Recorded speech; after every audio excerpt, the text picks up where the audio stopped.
Yo, what's going on, man? Today is February the 8th. Welcome into another ChrisBeCappinn Show episode. I feel like every team in the NBA is playing today, and I hate it. Absolutely hate when we have this many games going on, but we'll try our best to get through them.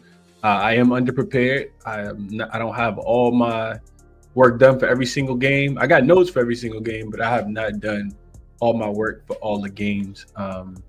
It's a pretty busy morning in general, so a little behind. Have not made a play yet today, but I don't even know if that's necessarily a bad thing. When I'm looking through the slate last night, I'm seeing all the teams that got guys that got traded. They could play today, may not play today, so we'll go through it. We'll talk it out. Hopefully, we can find some winners. And speaking of winners, I did give out one yesterday. The only thing I officially gave out yesterday was Victor Wembanyama under his 3.5 assists.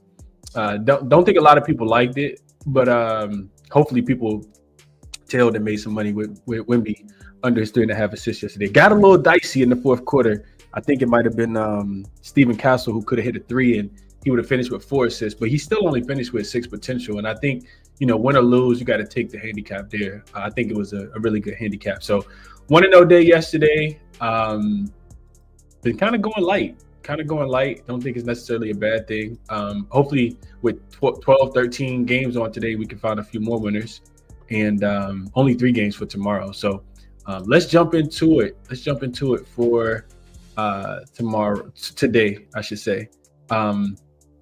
And I'll start with, let's go through the comments like we always do. Aaron says, somebody in the chat yesterday gave out Isaiah Collier over his assists, and that hit before halftime. Thanks. Yeah, a lot of people in the Discord was on Isaiah Collier. Interested to see if people like him again today.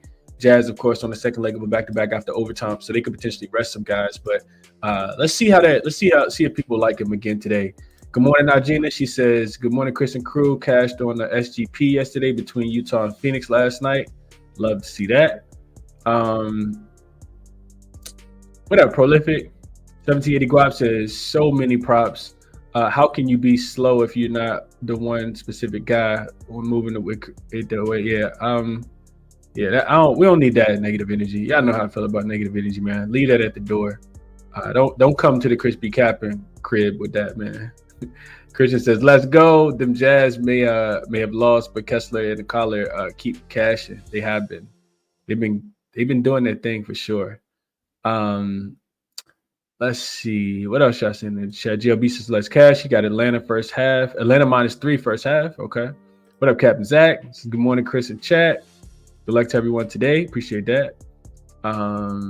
User likes Pacers, so you don't feel left out. We'll see how that goes. What up, Jay? Says, what up to everyone? What up, Peasy? Brunson over points. Brian says, good morning, Chris. Mavs spot, but I kind of like the Rockets first half. Yeah, we're going to talk about that, Brian. That game is the game that I actually spent the most work on. It's the first game on the board, but it's the game that I actually dove into the most, man. It's so many, I couldn't get off of the game last night when I was handicapping the games for today. I just kind of got stuck on that game. Man, it's a lot of things that I like in this game. And I know I'm not going to play them all, but we'll talk it out for sure. What up to my guy, Joe, 77 Figures. What's up, bro? Hope all is well with you. Good morning, Adam. Well, it ain't even morning. It's afternoon, but good morning. Good afternoon, Adam. Appreciate you for tapping in, Jay. Appreciate the love. Steve says, Chris put the belt up on Cal with them Wolves. What's the belt record? I don't know. I feel like Cal beat me 2 or 3 times in a row before that. So I think it's maybe 2 and 3 on the full season. I know I beat Cal one time. We went with the belt. So I think he's still up though. I think it's 2-3 Cal up, but I could be wrong. Cal we don't keep track of stuff like that. Nice says finally caught a live show. Love the content. I appreciate that for sure.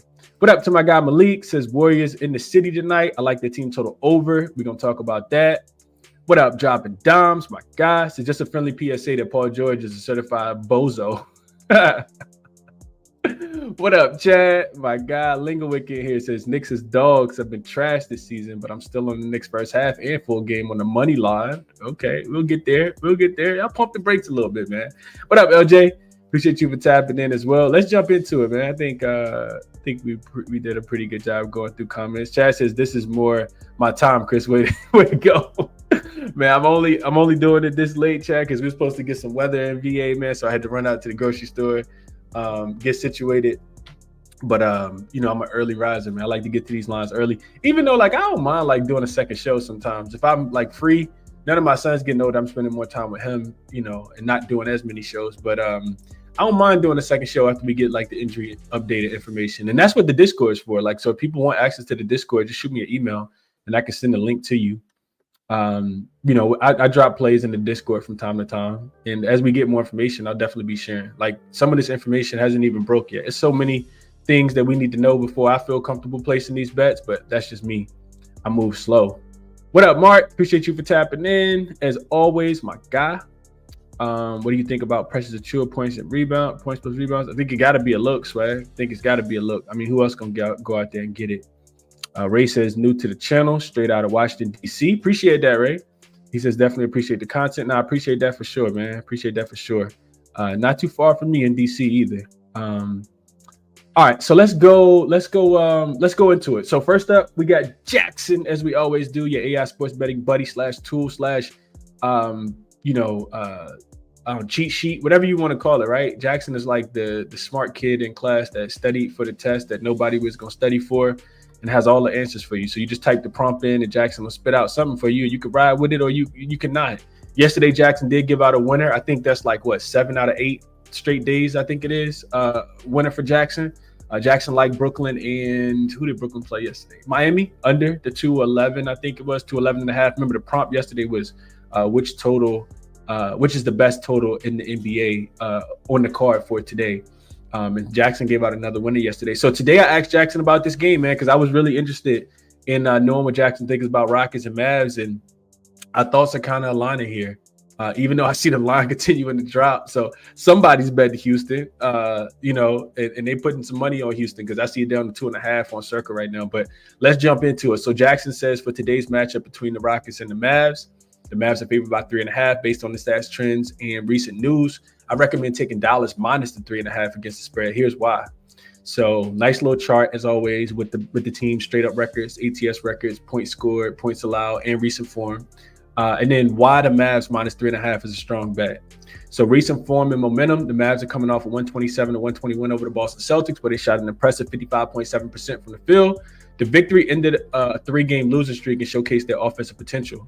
The Rockets, on the other hand, are on a 5-game losing streak, including a 127 to 114 loss to the Minnesota Timberwolves. Their defense, which was once a strength,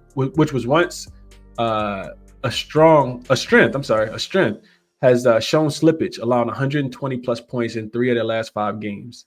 Anthony Davis debut. The game marks Anthony Davis' debut for the Mavericks after the blockbuster trade with the Lakers. Davis is an elite two-way player, averaging 25.7 points, 11.9 boards, 2.1 blocks per game this season. His presence should provide a significant boost to Dallas on both ends of the floor, especially without Derek Lively II. Head-to-head trends. The Rockets have covered the spread in their last 2 matchups against the Dallas Mavericks, but the Mavericks have historically performed well at home, going 4 games above 500 is what it's saying. I'm just making sure I'm not missing any news. Okay. All right. So injuries and depth. The Rockets will be without players like Fred VanVleet, ankle, Jabari Smith Jr., hand, which has impacted their recent performance. Meanwhile, the Mavs are integrating Davis into a lineup that already includes Kyrie and Klay Thompson, providing a balanced offensive and defensive approach. Betting trends: Dallas has gone 8-2 to the over in their last 10 games, but the ATS record improves when scoring above their average. With Davis in the mix, they are likely to exceed their scoring average of 115.5 points. Excuse me. So recommendation is Dallas minus 3.5. You can get 2.5. I see on Caesars. I saw on Caesars right before I started the show. I haven't locked it in yet, but that's the way that I'm looking as well. But jaXon reasoning says the Mavs have the momentum, home court advantage, in addition to Anthony Davis, which should give them the edge against the struggling Rockets team. While Houston has been solid against the spread this season, their recent form and injuries make it difficult to trust them in this spot. So jaXon likes the home Dallas Mavericks in AD's debut, and I like I said, I kind of agree with that. I do think so we'll jump into it. We'll jump into it in just a second. But again, as I always say, jaXon handicaps, props, size, totals, you name it, man. You type it in, any sport too, like pretty much any sport.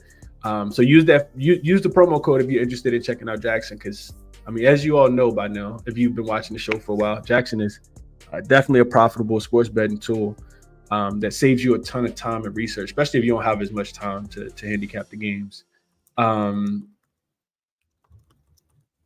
I'm interested to see what total jaXon likes the most too, but we'll move on. We'll move on to the game, and I'll go through what I had in my notes, and then I'll jump into some comments. So this is a 3:00 start time game. Starts in about 2 hours and little less than 3 hours. That's first and foremost. You got a matinee start time. First game for the Dallas Mavericks since the Luka Doncic trade, at home, of course. So looking at the injury report, PJ Washington is off of it, which is really good. We know that the Dallas Mavericks perform a lot better without him. So he's going to be in there. Anthony Davis is set to make his return. Kyrie, Clay, Daniel Gafford. Like I talked about this. I don't know if I said it on the show, but I think Dallas, when they're fully healthy and, they have Caleb Martin being a part of the team and Derek Lively back from the injury, I do think Dallas is going to be able to contend. This is my thought. I think Dallas is going to be able to contend with OKC out west. I love the addition of Anthony Davis, especially putting him back at his natural 4 position. So that's first and foremost, injury report. This is the third matchup of the season. Houston has actually won and covered the last 2. They were both played early this season. Houston has won and covered both of them so far. And both went under the total of 226 and 221 and 221. So both games went under. We saw defense on both sides. Now, recent form for the Rockets, I talked about fading them against the Timberwolves the other day. I think that they're, in my opinion, still a fade, even though it's not like an easy fade. The Rockets are still very profitable. I don't want anybody to think it's going to be easy. The Rockets are still a very profitable team, and I'll go over to give me the to the money ball in just a second, and you can see some of those trends. But right now, current form, I just don't want to catch the falling knife with the Rockets. 5 straight losses, only 1-3 against the spread in their last 4 games. This is the first leg of a back-to-back. They got a game at home tomorrow. They finally get back home tomorrow against the Toronto Raptors, and this is the last of a 4-game road trip. They've also traveled 9 straight games. 9 straight games have the Rockets traveled. I don't like that. I'm not wanting to bet on that team. I also feel like, so for the Mavs, first game back home after a 5-game road trip, typically not the greatest bet on spot either, but they did beat Boston by 7 as a 12-point dog the other day. Their offense has been clicking. Defensively, they've struggled. They're 8-2 to the over. And guess what can make their defense better? Anthony Davis is going to make this defense a lot better. So I'll bring all that up in just a second. I just kind of feel like, I know we haven't seen AD. It could take a while to get him integrated. He's missed, I think, maybe a week. Dallas defensively, I think, is going to be so much better with Anthony Davis on the floor. This is the second worst defensive rated team over the last 5 games, the Dallas Mavericks. They also, I think, are going to be playing to kind of save their fan base. I don't know if people are listening, but Nico Harrison is getting death threats, and it's a lot, man. And I just listened to AD and Max Christie talk about, wanting to really, put on a performance and play with a bunch of energy and effort in their first game to kind of restore some hope for the franchise, especially against an in-state rival that you have double revenge against. So to me, it's a Dallas spot. I don't agree with the money coming in. Well, I mean, that makes it better in my opinion, because you can get the Dallas money line. Let's see what the money line is. I like Dallas, though. I think if you do like Houston, you could take them full game. I mean, you could take them first half. They've been really good in the first half. They had a lead against the against the Timberwolves in the first half the other day, but they can't close. They just can't close. You can get a -140 right now on Caesars, on Bet3 on ESPN Bet, and that's probably the way I would play it. Just kind of stay away from the spread. I do think the Dallas Mavericks win this game, though. Like I said, I don't think it's going to be easy. I was listening to a quote from Ime Udoka. He says, quote, "The identity we've kind of formed was being a tough team, an aggressive team. And now we look like one of the softest teams in the league." So he calling his team out like, bro, what we going to do, man? We just got punked by Anthony Edwards in the 4th quarter. I get all that. He says we need to guard like we're capable of. So I do expect the Rockets to be able to bring it defensively. I think their defense is going to be a little bit better. I just struggle with seeing how they're going to generate points in this spot. I don't think it's a spot play here for to take the Rockets, in my opinion. Already kind of, like I said, this was the game I spent the most time on. Also, I looked into Houston with Fred VanVleet off the floor because he's missed the last couple games. No Jabari Smith Jr., of course. And with Fred VanVleet on the floor, they're plus 6.14 in net rating. So they outscore their opponents by about 6 points, a little over 6 points. With Fred VanVleet off the floor, it drops to a plus 1.6, a 1.26. So they're losing about 5 points of 4 points of offense without Fred VanVleet. And like I just said, I do expect Dallas defense to be a lot better here. Also, last thing I'll mention, the same system that was active on Brooklyn, plus 6.5. Because remember, I said I like Brooklyn yesterday. Didn't end up pulling the trigger on them. Also was active for Washington, plus 17.5 yesterday. They both covered. All the dogs covered yesterday except the Jazz, depending on what number you got. But the same system that was active on Brooklyn and Washington yesterday, which was double in-season revenge and a team having rest, so not playing on the second leg of a back-to-back, 19, 11, and 1 against the numbers. 63% is active on the Dallas Mavericks today. So yeah, I like Dallas in this spot, man. I do not agree with the money coming in on Houston in this spot. It's not just a blind fade. Hopefully people understand this. It's not just a blind fade to Houston, but I think Dallas, the way I handicap games, all of those things taken into consideration, trying to restore the franchise, the nine straight travel days for Houston, last game of the road trip, first leg of back-to-back, AD being integrated, I do think that it's a Dallas spot. Money line minus 2.5 would be the way that I'm playing this. Now, before I go into the comments, I do want to go over to Moneyballer really quickly. And the rest of I know I'm taking a long time on this game, but I'm just trying to provide all the insight that I can because, like I said, this was the game that meant that kind of like I was most interested in. So we go over to Moneyballer, and there's a link in the description where you can get 20%, 50% off your first month checking out Moneyballer. You can see some of the stuff that I kind of talked about, and you see the travel fatigue, right? At least 4 straight road games for the Rockets. 4th game in 6 nights. Remember, I said that the last time that they played against the Timberwolves, that was 7 game and 11 nights as well.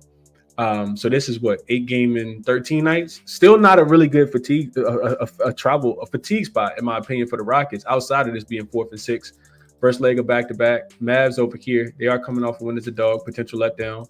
First game back home after a 3-game road trip as well. I get all that. I just think that you outweigh all that in my opinion. And you can see the travel for the Rockets here too. Look at this on the road. So on the road versus Dallas, on the road versus Minnesota, on the road versus Brooklyn, on the road versus the Knicks. Came home for 1 game versus Brooklyn, lost that game too. Was on the road in Minnesota, on the road in Atlanta, on the road in Boston, on the road in Cleveland. So it's just been a lot of travel, and teams in this spot typically don't win. Not like I said, I know the Rockets are not an easy fade. We come down here, we look at the Rockets road dogs straight up in the first half. They're really good, 10-3. So if you want the Rockets, you typically want to take them first half. Look at that. Against the spread, 10-3, straight up 10-3. But look at how they finished, 5-8. So that means that they run out of gas. That's what happened with the Rockets. They run out of gas in the second half. This number goes from 10-3 to 8-4-1. So I like the Mavs. I also like the first half under as well. So if we look at the totals, right? You see the Rockets first leg of back-to-back, 7-3 to the under. As a road dog, 8-5 to the under. The Mavs as a home favorite in the first half, 13-2 to the under. Right now, the total is 112.5 on, I think, Bet365 is the best number. It's 111.5 on a couple books, but you can get a 112.5. I like the under for the first half based on these numbers specifically. You can see that the Mavs struggle to score. I do think the Rockets going to bring it defensively. That quote that I just read from Ime Udoka makes a ton of sense for them to try to lock in defensively. But offensively, I still think they're going to struggle to generate points without having Fred VanVleet out there. So you can see all the numbers here too, right? 8-2 to the under on their opponent team total. So they play really good defense in the first half. 7-3 to their opponent team total for the full game. Same thing for the Mavs. Mavs is a home favorite. Their opponents are 10-5 to the under. Full game, their opponents are 13-2 to the under. So I think this is the first half under. Like I said, 112 is the number on just a couple books. It's not available on a lot, but I think there is a couple 112.5s out there. This is my favorite. I like Mavs, money line, minus the 2.5, and I like the first half under in this spot. And I know I'm going all over the place, but I do want to, I'm interested in AD too. I just kind of feel like I'm not going to go to Outlier right now just because I want to keep the show moving in this 4,000 games. I'm not trying to be on here for all day. And I don't have as much on some of the other games, but I kind of I kind of want to play on AD too. I just think I know it's his first game, but when I looked into some of the numbers, Anthony Davis has played this team really, really well. When they played earlier, when he was on the Lakers, he had a really good game against them, against this Mavericks team. I want to say against this Rockets team, I want to say he had 30. I've seen Şengün be absolute food out there as well. He can't really guard anybody for real. Şengün he not guarding nobody. And I do feel like Anthony Davis is, like I said, I feel like the team in general is going to, just try to provide some hope, man. Try to provide some hope for the city. It's tough times in Dallas right now, man. It really, really is. So Anthony Davis points prop was at 22.5 last night. I didn't even know it got bet up. But when I saw it last night, it was 22.5. It's actually up to 24.5. So I consider this points at 22.5. I don't like that it's moved to 24.5. I don't like that at all. It's probably should have played it last night. But he had 30. Yeah, it was 30. 30 the last time that he played the Rockets. 3 of his last 4 games, he's had 27 or more. And the time that he missed it, he finished right on 23. That was last year.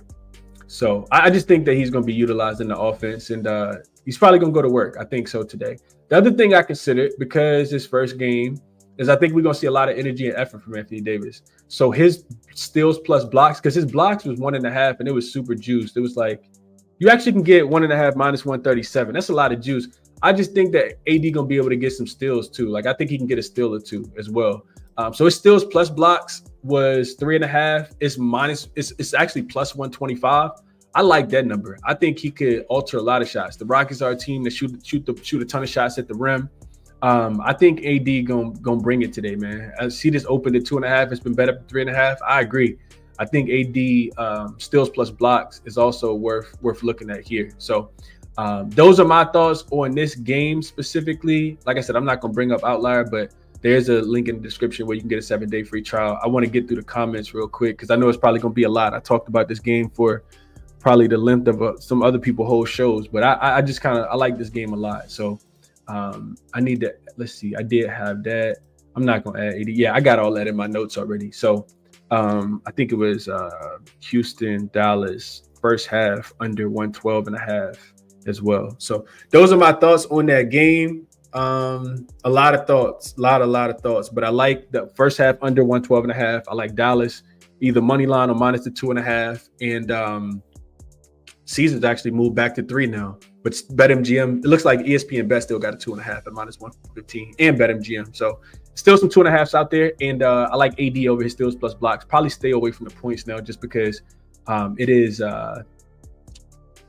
it's moved 2 points, and I hate getting the worst of the line. So those are my thoughts. Let's go back to the comments here and see what people are thinking about this game.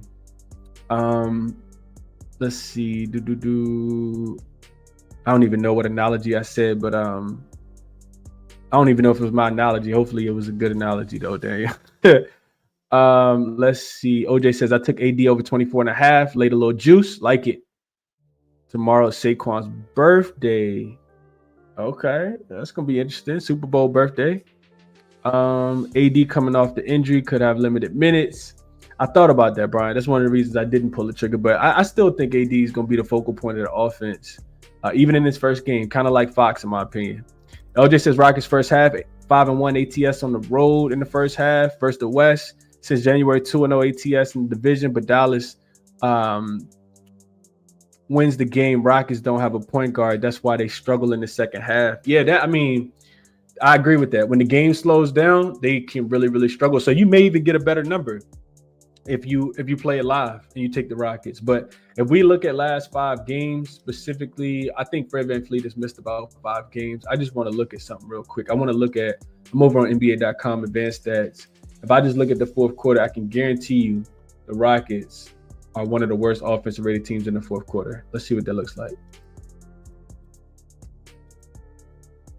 Yeah, Houston is 23rd in offensive rating in the fourth quarter. 109 is their offensive rating. Their defensive rating is a 135.5. So bottom 7 offensive rated team in the fourth quarter. Second worst defensive rated team in the fourth quarter, behind only the New Orleans Pelicans. So, yeah, that's why I think it's a mad spot as well, because I watched them run out of gas, get absolutely steamrolled, mollywop in that last game against the Minnesota Timberwolves. They also did the same thing to Brooklyn. had a lead in that game and kind of let it go away. Same thing with the game against the Knicks as well. So agree with everything LJ said there. Bobby says with Davis back in the mix, the total shift under. I would think that it shift under. The reason why I didn't bet the total is because the Rockets defense has looked so bad recently. They've been really struggling to get stops. And just to put some numbers to that real quick, the Rockets, they have really struggled. Let's see. The Rockets are, and like I said, Dallas defense is the second worst over the last 5 games. I just think that actually Dallas is the worst defense last 5 games. I think that gets better with AD though. So I think that instantly gets better. Being back home in front of your home crowd, I think all of that helps Dallas defense. They have a 128 defensive rating, and the Rockets not too much better, a 120.5 defensive rating. So I stand away from the total here. I do think it's a little more of an under early though, especially with AD being back, Bobby. Hopefully that helps. I can't explain it, or this can't explain why the line is going down. Good afternoon, Nayeli. She says Mavs for sure. She put them at -5. I like it. I like it a lot. Haven't bet it yet, but I do like it. Rockets are reeling, but I'm not betting the Mavs. Don't trust them, Adam says. Rockets big, Helm says. Mavs 1-10, Quincy says. Chad says Rockets slumping. Still can't take AD in the first game, Chad says. So it's enough for him to stay on the sideline. Always fades the first game, says Helm. Okay, I wouldn't say always. I think this is when's the last time we see somebody of Luka's stature get traded away? I just kind of feel like they got to rally around. Maybe that shouldn't be a part of my handicap, but I just feel like they kind of got to rally around and they got to beat the Rockets. Double in-season revenge, in-state rivalry, first game home since Luka. It just makes too much sense to me. I mean, it's not like we're laying 7, right? Like the Rockets getting 7 on the road, that'd be great. And the Rockets have still been very profitable on the road as a dog, but not recently. Rockets are 5-8 straight up, 8-4-1 against the number, so very profitable, 66.7%. Didn't cover against the Timberwolves, but did cover against the Knicks. Depending on what line you got, they covered against the Knicks, covered against the Grizz, covered against the Celtics, covered against the Cavs. They were getting at least 4.5 points in all of these games, though. This is just, a simple 1-possession game. So unless you like them on the money line. They also 9-4 to the over. Like I said, defensively, they really struggled. So maybe it's a Rockets team total. A Mavs team total up and over. I can see that as well. Let's see what else we got. Nars says Houston money line, bad spot for Dallas tonight at home, and everybody thinks they're going to do it today at home. So opposite side of what I'm saying. We'll see. Quincy said Jackson don't lie. There's some people that's going to bet whatever, though. So I get it. You always got to go with your gut, man, no matter what I say, no matter how long I talk for. Go with your gut. The paint going to be on lockdown by the Mavs. I agree with that. What up, Linkowick says, I heard the Mavs fans will be wearing yellow shirts and booing the home team today. I don't know if it's going to be that bad. We'll see. Frank likes Houston plus the 3. Let's see. Najee over his points for PZ. Mavs fans are outraged right now about to be a bittersweet one. If they winning cures all. Let's not forget that. Winning cures all. Chad says Dogs are on a 50-12 run overall. That's 80%. Very, very brave laying points. And I would definitely agree with that. What up, DC Sean? Anthony says he likes first half for somebody. Minus the 1.5. So I'm thinking that's Mavs. What else we saying? Christian says, keep up the work, bro. Love listening at work. Won't be in the chat much, but Kessler over his rebounds. He going back to the well. Enjoy your day, Christian. Hopefully it's a good one, bro. I did see Bron get ruled out. What up, Jose? Justin likes Kyrie over his assists. Vaughn says AD plays well versus the Rockets team. I'll be on them. Still researching how I'm going to play it, but also first half under. I think both teams come out with defensive effort. And I agree. I definitely agree with that. Helms taking the Lunar Owls, hooting with the Owls. Hoo-hoo. Shout out to Fee, man. I haven't really been watching it as much, but I know that they've been cashing. I know that they have absolutely been cashing. What up, Smeezy says Nashville repping. Shout out to Tennessee, man. Let's see what else y'all talking about in the chat. Appreciate you, Quinn. Mavs spanking. So it's some mixed thoughts here. Helping Hand says Braun out. How we about to parlay Reeves? Somebody gonna have to play. You could get the Andrew Nembhard treatment though. Cry says Kyrie is glad Luke is gone. He will have a good day, good game. I don't know how glad he is.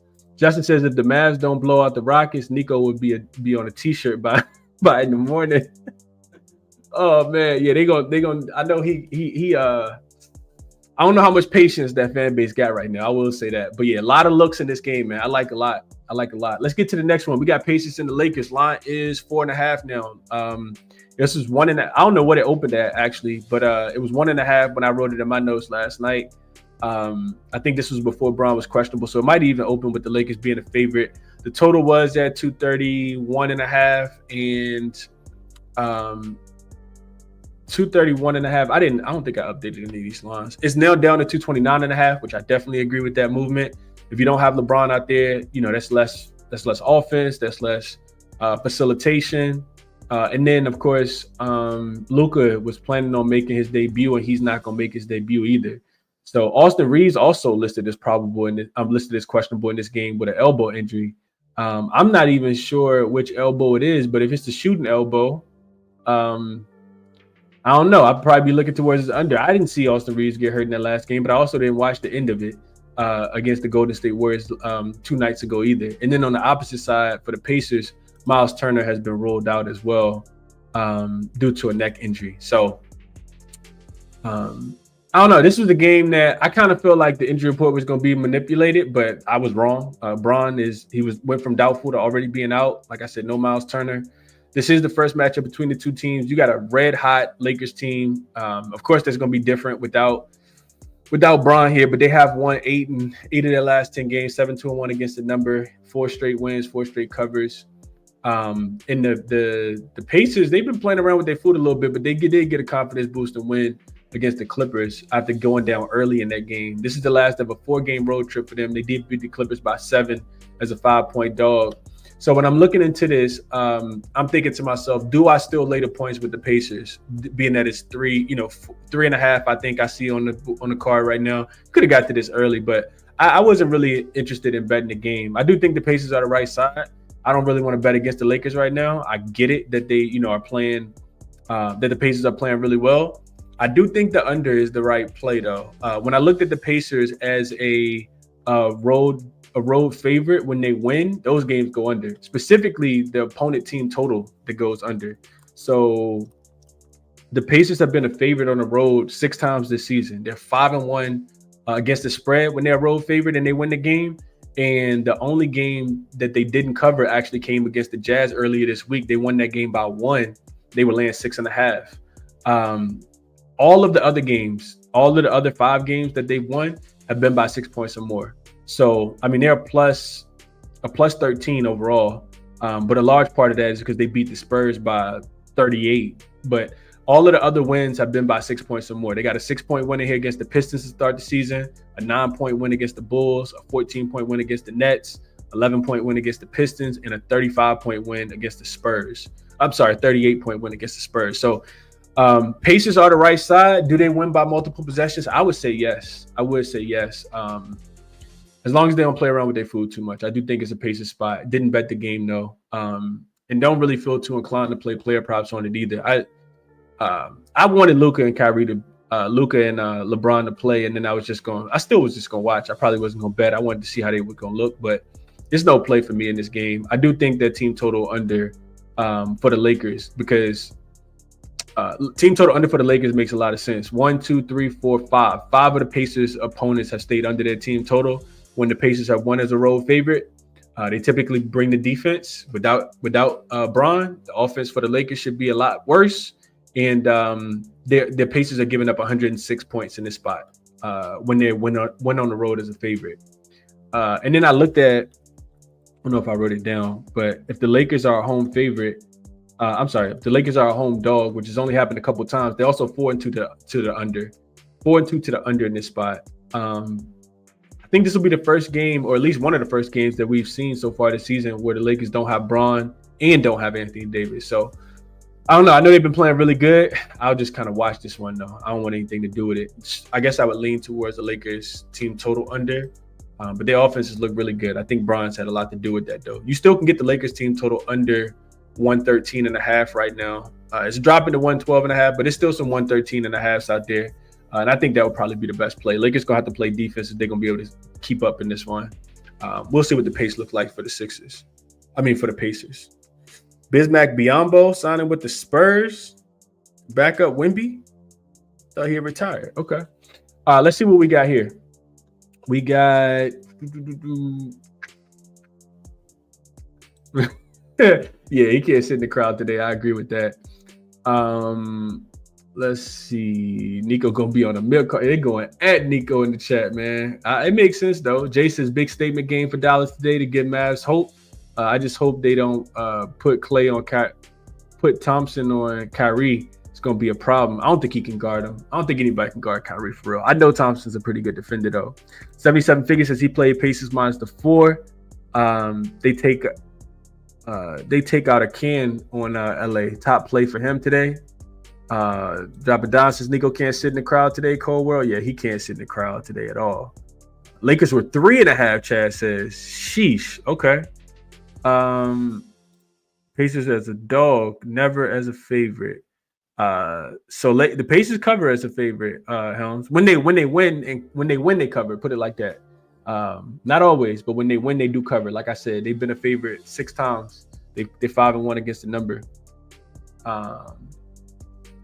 Justin played the team total under as well. Lakers team total under 113.5. 113.5 is still available. It is dropping to 112, but it's still some 113s out there for people that's interested in that. And that's the way that I would look in this game as well. Under 113.5. I don't have it in my pocket though.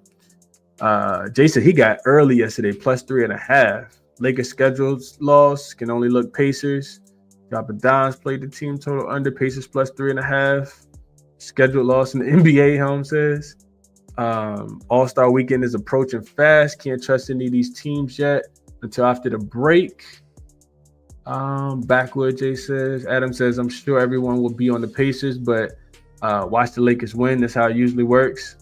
Yeah, that makes sense. I don't know how it's going to happen in this game, though. Tyler says, how do the Lakers win this game? I'm a Lakers fan, and I don't even know how we win. Even without Turner, we don't have a chance. I got Pacers -2.5. Yeah, I think they're the right side. I do think they're the right side.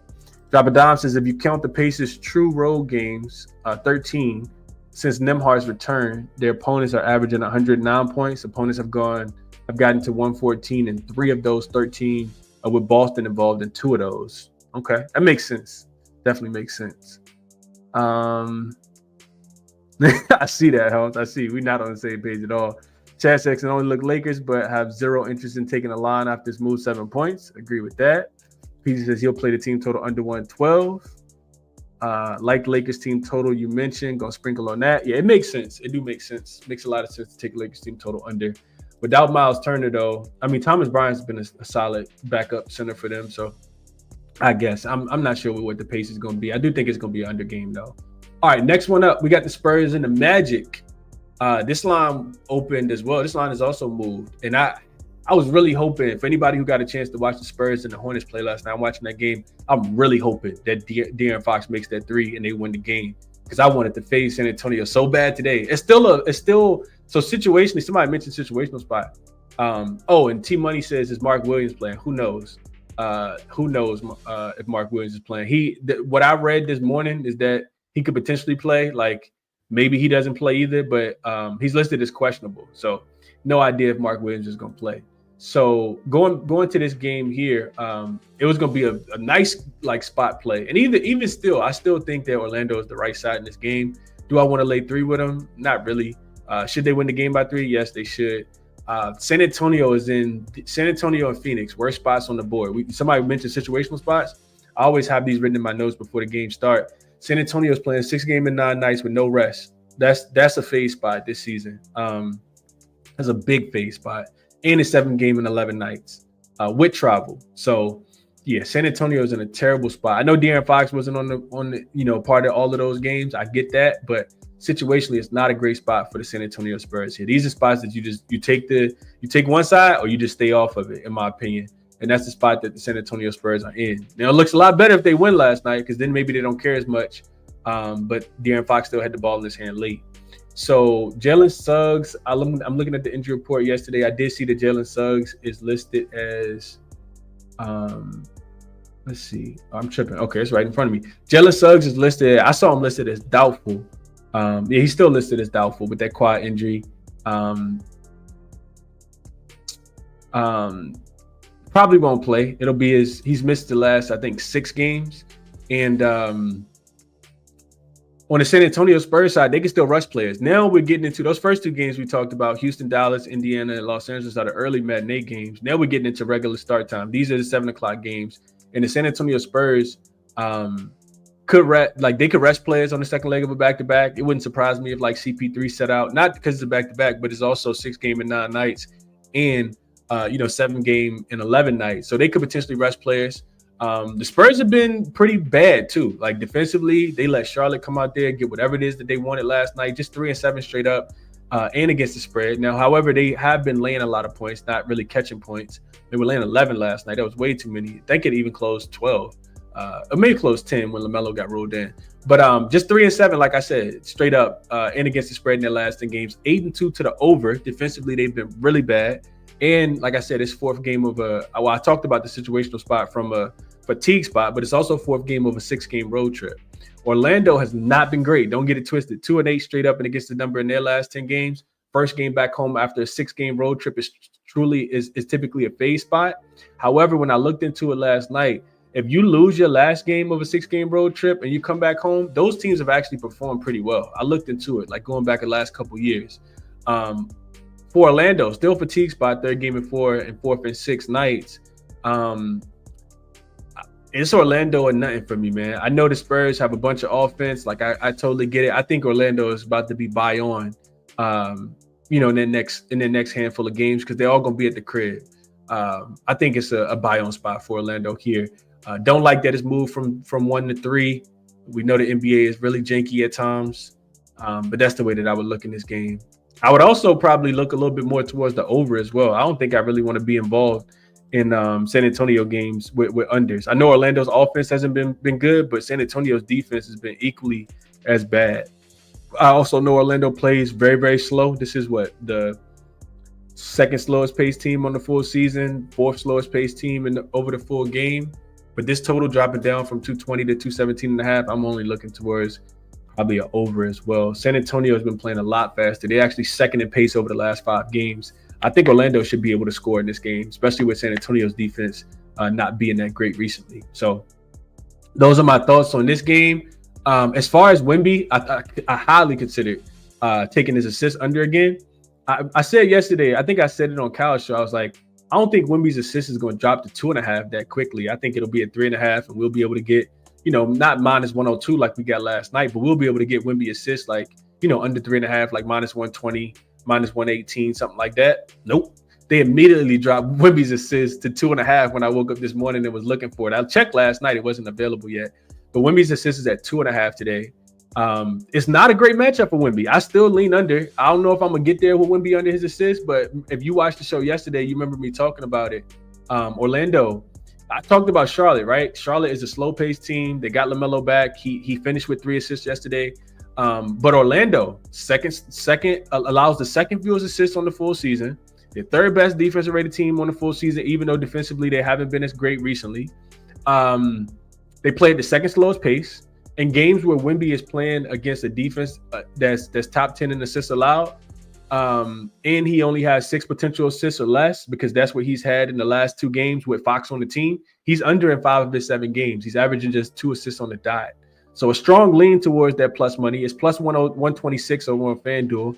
I didn't bet it, but I'm still looking at that. He had 5 potential assists and 6 potential assists in the 2 games against Atlanta and Charlotte since Fox has joined the team. So I would wait on this one just to make sure Chris Paul is going to play because of course he's going to take up a lot of that playmaking duties. But I still lean Wemby under his assist as well, even at 2.5. I like that you can get that plus 126. I just like the makeup of Orlando's defense not allowing a lot of assists and playing super slow. So those are my thoughts there. Let's see what you all are thinking about this one.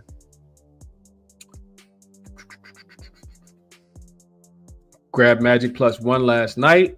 Chaz is still fading them. Spurs are not good on no rest, and Magic intensity on defense, and they're in need of a win badly. like the Magic a lot. I like that Chad likes this. And real quick, let's just go. Let's see what the Spurs are unrested this season. Spurs are 2-5 straight up, 3-4 against the number unrested this season. They're also 5-2 to the under.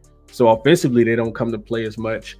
I also feel like, real quick, let's see. I like this, Chad. Let's go over just very quickly to Outlier. Let's look at Wemby. So this is AD. I was looking at his steals plus blocks earlier. Let's go look at Wemby. I'm interested to see what his minutes look like on the second leg of a back-to-back, because they're still very cautious with him. Like, he's not playing super big minutes. So on the full season, let's just go with his points. On the full season, Wemby is playing 33 minutes, 33.1. You can see that right here. And this is Outlier. If you join late and you're new to the software, there's a link in the description so you can check this out. If you're interested, you can get 7-day free trial. You like it, keep it. Hate it, get rid of it. So 33 minutes on the full season is what Wemby's averaging. On the second leg of back-to-backs, though, so we can go days of rest. We can go back-to-back. So 33 minutes. This number now drops down, actually goes up to 34 minutes. Okay, so 34.5 minutes on the second leg of back-to-backs. You can see that his points prop today, it was 25.5 yesterday. I think he got bet down to 24.5. It is down to 22.5, and you can see that he has stayed under in his last 3 games when he's playing on no rest. If we come down here, we can see field goal attempts, 7 for 19, 9 for 20, and 4 for 13.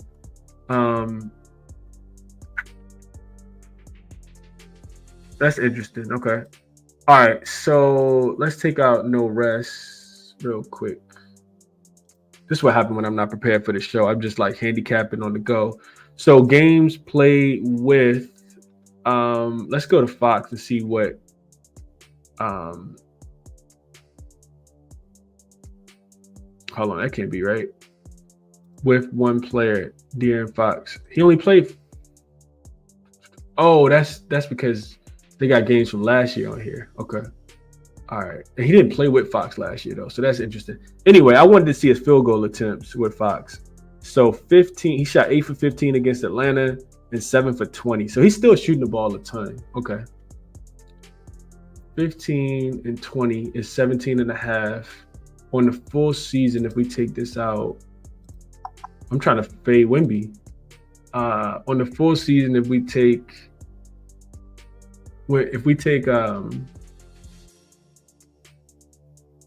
look at the full season, he's averaging 18.5 shot attempts. So shot attempts is down about 1 per game over the 2-game sample size so far is what we have.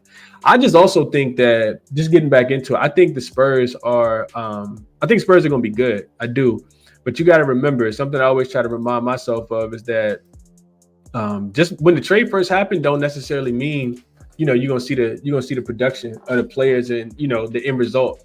The Spurs have got 0 days to practice with Wemby and De'Aaron Fox on the same team. So they are going to get better. I think we fade them in the spot, though. Strong lean towards Magic minus the 3. I agree with everything Chad said here. Jay says he's not touching the game. LJ says Fox assists and steals is a great investment for the rest of the season. Brian says he likes Orlando minus the 3 for the full game. He says I'm been waiting. I think that they're a play. Tried a middle last night, had Hornets +9, grabbed the Spurs money line, almost worked. Yeah, that was a great middle. Jay says at the house, the Magic the type of team to rough up Wemby in the post. I agree with that. Justin got to it early, -2.5, got it in his pocket. Let's see, can you still get some 2.5s? I like the Magic in this spot. I do. Orlando 2.5. Nah, it looks like I see 3.5 now. Yeah, I think it's a Magic spot though. And real quick, let's just look at the Magic when they win at home. Let's see if they cover Magic and home wins. Yeah, Magic at the crib. So 15 games that they've won this season. They're 13-2 against the spread. They're winning by average of 11.5 points. Only game they didn't cover was against the Nets. They won that game by 1, and they were laying 8 back on December the 29th. And then against the Pacers, first week of the season, they were laying 5.5 and won that game by 4. I remember being on the Magic in that spot. I was pissed. Yeah, I remember the Pacers won the third quarter by like 40 after the Magic had a big lead. I'll never forget that. Paulo went crazy, but they couldn't get a stop. Yeah, I do remember that. That frustrates me. But yeah, so the Magic at the crib, when they cover, I like it. Chaz says the physicality of the Magic and no rest should be too much for Wemby and company, in my opinion. So me and Doms talked about this in the Paris game. I said if Rick Carlisle is going to be physical with him, then I do think that's going to throw Wemby off. Wemby going to have to get in the weight room this offseason. He really, really is. So I definitely agree with that. I'm actually going to add, I think it's already on my short list. Is it? Yeah. OKC is on my short list. We'll get to that game in just a second. But Houston, Orlando, minus the 3. See, what's the best money line price? I'm getting kind of scared to lay these spreads, if I'm being honest. But I just gave you guys the numbers. They typically cover when they win at home. You can get a minus 148. I don't think I want to lay that. Mark says here in Wemby, been playing through an illness. Either way, he's on Orlando minus the 3. Like it. Jay says Wemby went 1 for 9 from 3 yesterday. Could be a bounce back spot depending on what his threes line is set at. But Taze can't hold him on the 3-point line. Okay. What up, Itachi? Says huge slate for Saturday. Appreciate you, Chris, for taking time to break it down. And I appreciate you, bro. Appreciate Itachi. Follow Itachi on Twitter if you're not. He's sending out free plays. He got his Discord going now. I mean, not Discord. He got a paid service as well, but he's been giving out some winners, both. So yeah, definitely shout out to my guy Itachi. Appreciate you for dropping in, Itachi. She says low key like the Spurs here. I would like Orlando a lot more if the Spurs didn't lose last night, but I think it's a Magic spot though. Brian says, absolutely. Thank you, Chris. Much appreciated. Best handicap. Appreciate that, bro. Appreciate that for sure. Adam says, need Magic today. Let's eat. He got the minus 3. So here goes Niley. As soon as I was about to say a lot of people like the Magic, Niley like the Spurs. Jay says, teams on a 4-game road trip, 4th and 6th nights back-to-back are 6-20 against the spread, losing by an average of 7.8 points. If the next game is on the road, they're 0-12 against the spread, losing by 15.5. I got to add this to my system play right here. I will be starring this. Matter of fact, let me take a picture of that. Let me make sure I remember this one. Boom. All right, we got that stored. All right, I will be adding that in this season specifically. Appreciate that for sure. Spurs, first quarter, minus 3. What is this? 7-3 against the spread in the first half. On the road, Fox makes Spurs scary fast. Scary assists and steals is great investment for the rest of the season, LJ says. Appreciate you, Jay. I like that a lot, man. Like that a lot. Let's see. What up, Jacob? Appreciate you for tapping in, bro. He likes Fox to score. Sean says been waiting on the Magic to get back home. Yeah, I agree. I definitely agree with that. What else we got here? Mark says that's what I'm hearing. Okay, so yeah, talking about that. Taylor likes full game. He says Magic under a full game total is 79% of home games this season, blindly taking it, especially with your analysis on the situational spot for the Spurs. So what's the Spurs team total? Because the Magic defense is going to be a lot better at home than it is on the road. I got those numbers. I can pull them up real quick. Orlando defensively 17th last 5 games, which is, we know, uncharacteristic of them. They're giving up 107. They got a defensive rating of 117.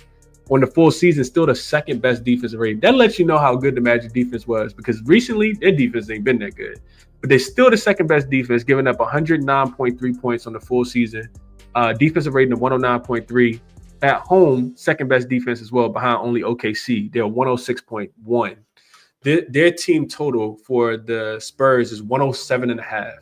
I'm going to add that to the short list as well.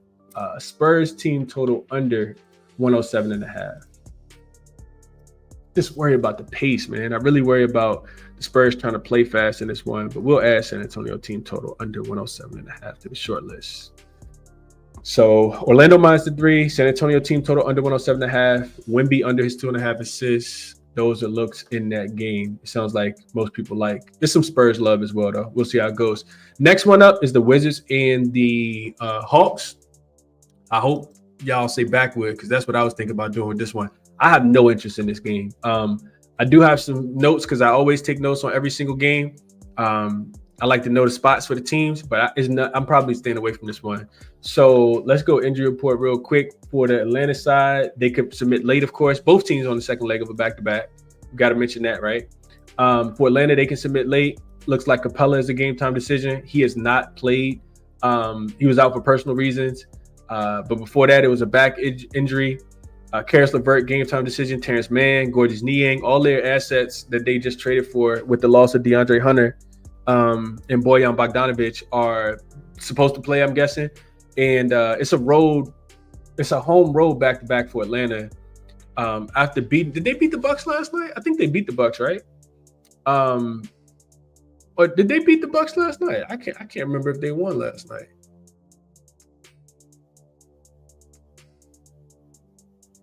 It did beat the Bucks last night. I thought so. They beat the Bucks 115 to 110 last night.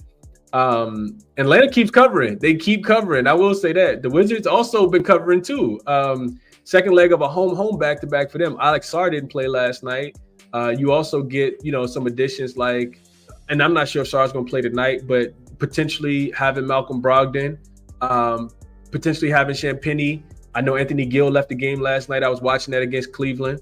Alex Len potentially playing, Chris Middleton, Marcus Smart. Who knows who's going to be in this game? Like, it's about 12 players that could potentially play in this game, and they're potentially not. I'm not interested. Atlanta is 3rd and 4, but all at home. This is the only road game. Second leg of a back-to-back, of course. They've covered 5 in a row now, I think it is, and 7 of their last 8 games have the Atlanta Hawks covered, but now they're laying points.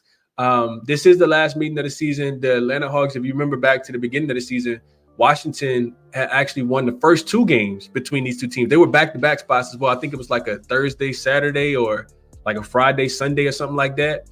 Atlanta did get their revenge. They won the most recent one by 9. They were laying 9.5, won that game by double digits. And the totals have gone 7-3 to the over in the last 10, including both of the games this season is what I had in my notes. Wizards, 4 straight covers. I think it might be 5 straight covers now. 4 straight overs as well. So we've seen the Wizards play, I guess you could say, a little bit more defense. Their offense is actually coming around a little bit. Last 5 games, I feel like their offense has been better. Both of these teams play super fast. What I wrote in my notes last night was over or nothing, but the total actually has come down from 244.5 down to 230 and 7.5. So I had in my notes that this opened at 243 though. So I'm guessing they got bet up. Now it's back down. The Wizards are 18th in pace over the last 5 games, so they have been playing a bit slower. 28th in offensive rating, 7th. The Washington Wizards are the 7th best defense over the last 5 games. Atlanta is number 1 in pace, 2nd strongest strength of schedule, 26th in defensive rating, and 18th in offensive rating. So take with all that information, do what you want, man. I'm not touching this game, though. I know I'm not touching this one.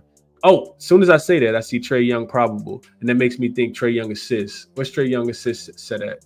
Because, I mean, against the Wizards, why not? Assists, player assists, Trae Young. Yeah, I did see that Trae Young is probable though. I'm thinking he's gonna play. We'll see how it goes. 11.5 is Trae Young assists. I think he probably could get there. Talked about it the other day. The Wizards, they still give it up, in my opinion. Let's see, Trae, real quick. Did he get to 12 last night? This game's just gonna be played so fast, in my opinion, that I don't think it's gonna be much defense. Trae only finished with 7 last night. 7 assists on 22 potential, though. You love that. Trae actually has 20 potential assists in 1, 2, 3, 4, 5 of his last 6 games. The game that he did not, he had 19. The next game that he did not, he had 19. So you could say Trae has had 19 assists, 19 potential assists in 9 of his last 10 games. I think that's potentially worth taking this. And this did open. It looks like it opened 10.5, and they got bet up to 11.5 now. So maybe a lean towards Trae Young assists here, but no play for me on this game. Let's see what we have about this one specifically. Freesaw says tapped in. If it ain't broke, don't fix it. He likes Franz under his 9.5 rebounds and assists. Jacob likes the Hawks in the first half. Pretty Appreciate that, Goldie. He says, longest show I've ever watched. You do such a great job. I try my best to just share the information, whether it's wins or losses, whatever the case might be. Most of the time it's wins because I put way too much effort to lose. But yeah, I'm just sharing information, trying to get through it a little faster. Brian says Atlanta 0-8 on back-to-backs, but Washington any better? Are they 0-8 against the number? No way Atlanta is that bad on the second leg of a back-to-back. Let's see. The Hawks are 4-6 against the spread on the second leg of a back-to-back. 4-6 straight up and against the number. They covered against the Rockets, didn't cover against the Raptors, covered against the Bulls, didn't cover against the Clippers. So they've been alternating wins, losses, it looks like, for all the way back to November the 18th. Let's see if they are unrested and a favorite. 0-4 against the number. So the Hawks are 0-4 against the number if they're laying points on the second leg of a back-to-back. Lost, didn't cover against the Wizards in this spot, didn't cover against the Bulls, didn't cover against the Hornets, and didn't cover against the Raptors. So this would say Wizards. Wizards plus the points. Boy, that's ugly. But like I said, the Wizards have been covering as well. If they get everybody back, I'm not betting on the Wizards, but if they get everybody back, what if they're at home and no rest? 1-3 against the spread, losing by an average of 26 points. That's enough to make me get right past this game, man. I'm not interested in this game. But the Wizards have been playing really well, though. They covered against the Cavs last night. Granted, they were getting 17.5, but they covered against the Nets, won that game outright. Covered against the Hornets, won that game outright. Covered against the Timberwolves, won that game outright. So, like I said, 7th best defensive rated team, man. Maybe a little sprinkle on the Wizards plus, 6.5. I'm not laying points with Atlanta. I know that either. Oh, my fault. I'm glad you mentioned this, Adam. I did mix this up. So the Wizards are actually at home.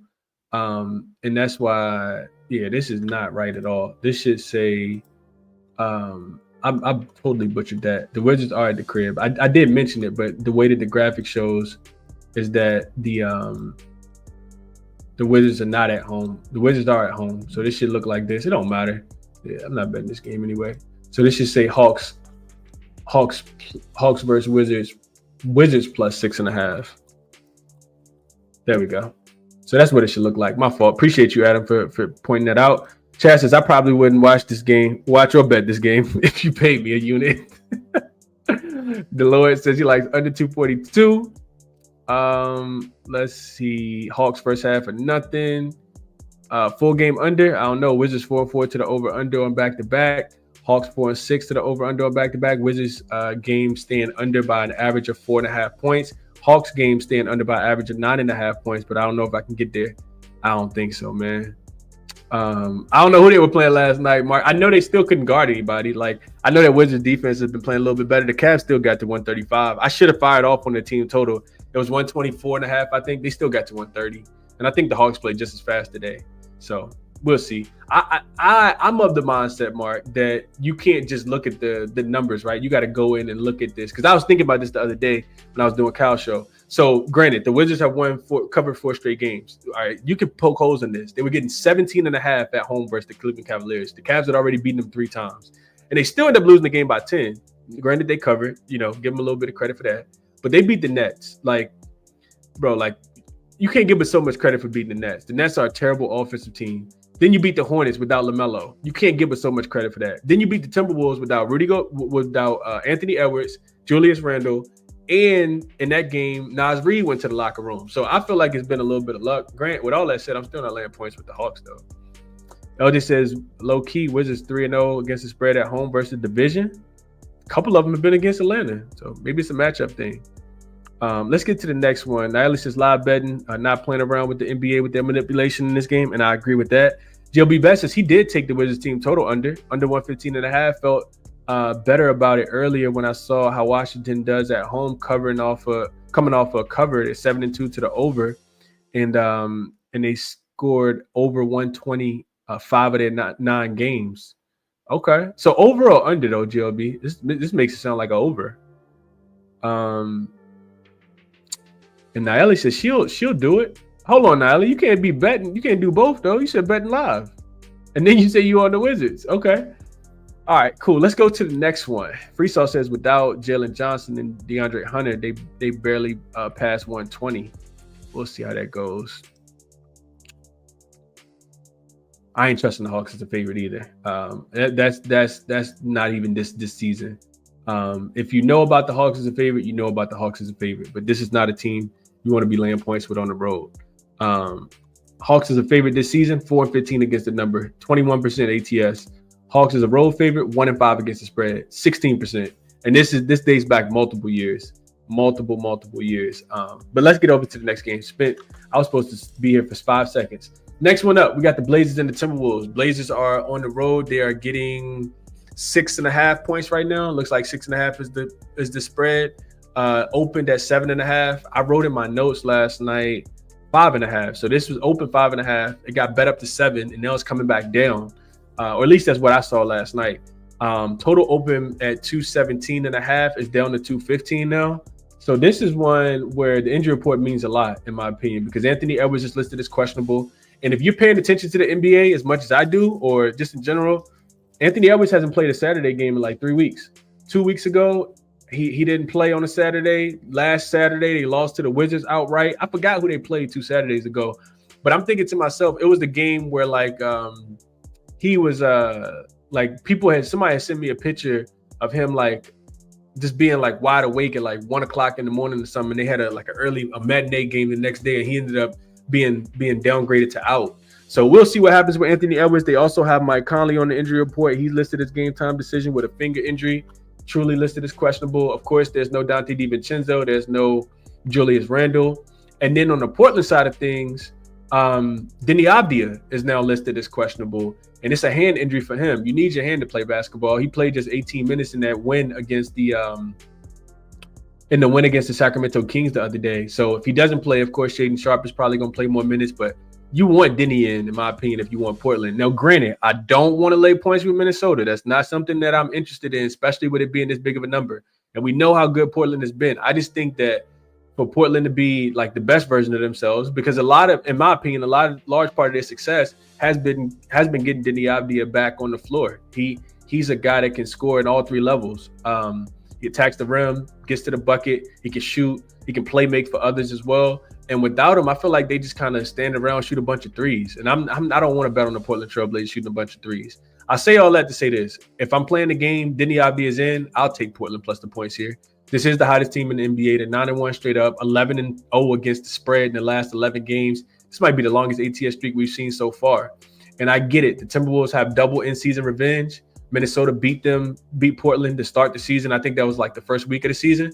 But Portland actually beat the Minnesota Timberwolves twice, back-to-back games on November the 12th and the 13th. They were getting 9 and 10 points in both of those games. They won both of those games outright by 14 and 8. So, I mean, for whatever reason, Portland matches up really, really well with this Minnesota team. I need Denny in, though, and we'll see what happens with Anthony Edwards. If they both get ruled in, I wouldn't mind playing Portland plus the points here. If you notice the trends and the patterns, my guy J Money talks about this all the time. If you notice the trends and the patterns with the Timberwolves, you know you don't want them as a home favorite, man. This team is 6-17 against the spread, 26% when they're laying points. And granted, they covered against the Bulls, but the Bulls won the second leg of a back-to-back, 3rd and 4th, 4 and 6 with travel. And they covered against the Rockets, but they were only laying 1 point in that game, and they did end up winning by 13. But for whatever reason, I feel like Timberwolves don't play well when they're laying big numbers. I'm not taking them laying 6.5 points here. Let's see, line greater than equal to -5.5. Let's see if they're laying more than 5.5. Let's see what the ATS record is. Timberwolves home favorite line is greater than or equal to -5.5. What did I do wrong? And line is greater than or equal to -5.5.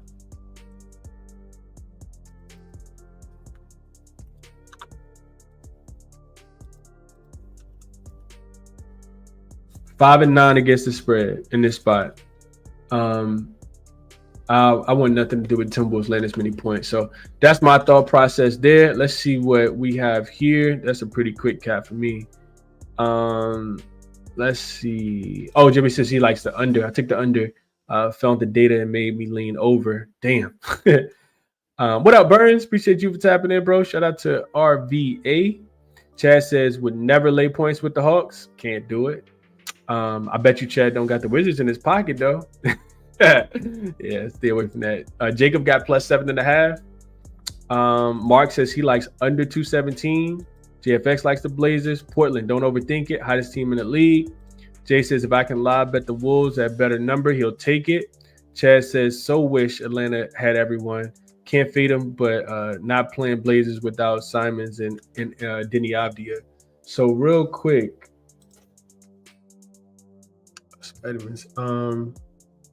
Let's see what we got here. We got Karis LeVert, Gorgeous Niang, not on the Hawks injury report. Terrence Mann, questionable to make his debut. Clint Capella, not on the injury report. Trae Young, probable. Well, he was already probable, but I guess that's good to know. I was about to look at some. Oh, I didn't see Simons, Chad. I don't see Simons on the injury report. I see Scoot Henderson on the injury report. He's listed as questionable with an ankle injury. Kane says since 2019, teams that are away dogs facing a team that they beat straight up twice as a home dog in the same season, 13-3 against the number, 9-8 straight up. Average is plus 7.2. This is the stuff that I do the show for, man. I'm glad people are here capping the games for me. I'm taking a picture of that too. Appreciate you, Kane. Love that for sure. I know the Blazers are going to be super popular. I know the Timberwolves probably, not going to get that much money put on them, but you just got to kind of go with your gut, man. I'm not fading a team that's 11-0. I think they're 11-0 against the number last 11. LJ says it. How can you bet against the Blazers right now? 10-0 against the spread in the last 10. Nobody is guarding Ant right now over his points, Jay says. So to your point, Jay, Anthony Edwards is coming off games where he played heavy minutes, and without Dante DiVincenzo, without Julius Randle, it feels like he's gonna have to continue to play those big minutes. And I get it, he's super young, he could play these minutes, but I feel like eventually it's gonna catch up with him. Against Chicago, they were actually, I think it was like a tie game or something going into the fourth quarter a couple nights ago.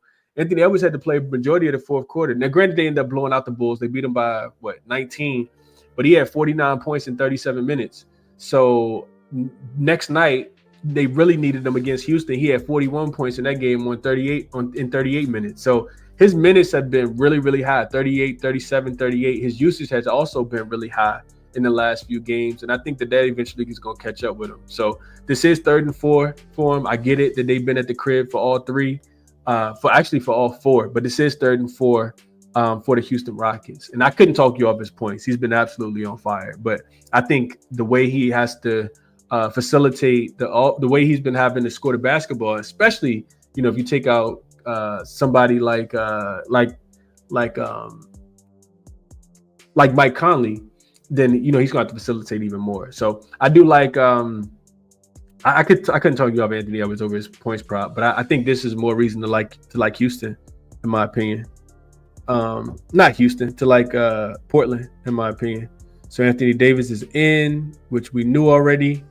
I see that line coming down though, still 2.5 in favor of Dallas. I kind of want to take it, man. Let's see. Need Denny Avdia to double down. I agree with that. Free Sauce says Portland been cashing out for the last 8 games. Oh, okay, yeah, Chad. Yes, it's Scoot. Yep, it's Scoot. Blazers plus 6, Niley says. Anthony takes off on the weekend. I agree. Anthony Edwards played he do the same thing we do. He probably at home watching YouTube, playing with his daughter. Let's see. What's the best number real quick? Point spread.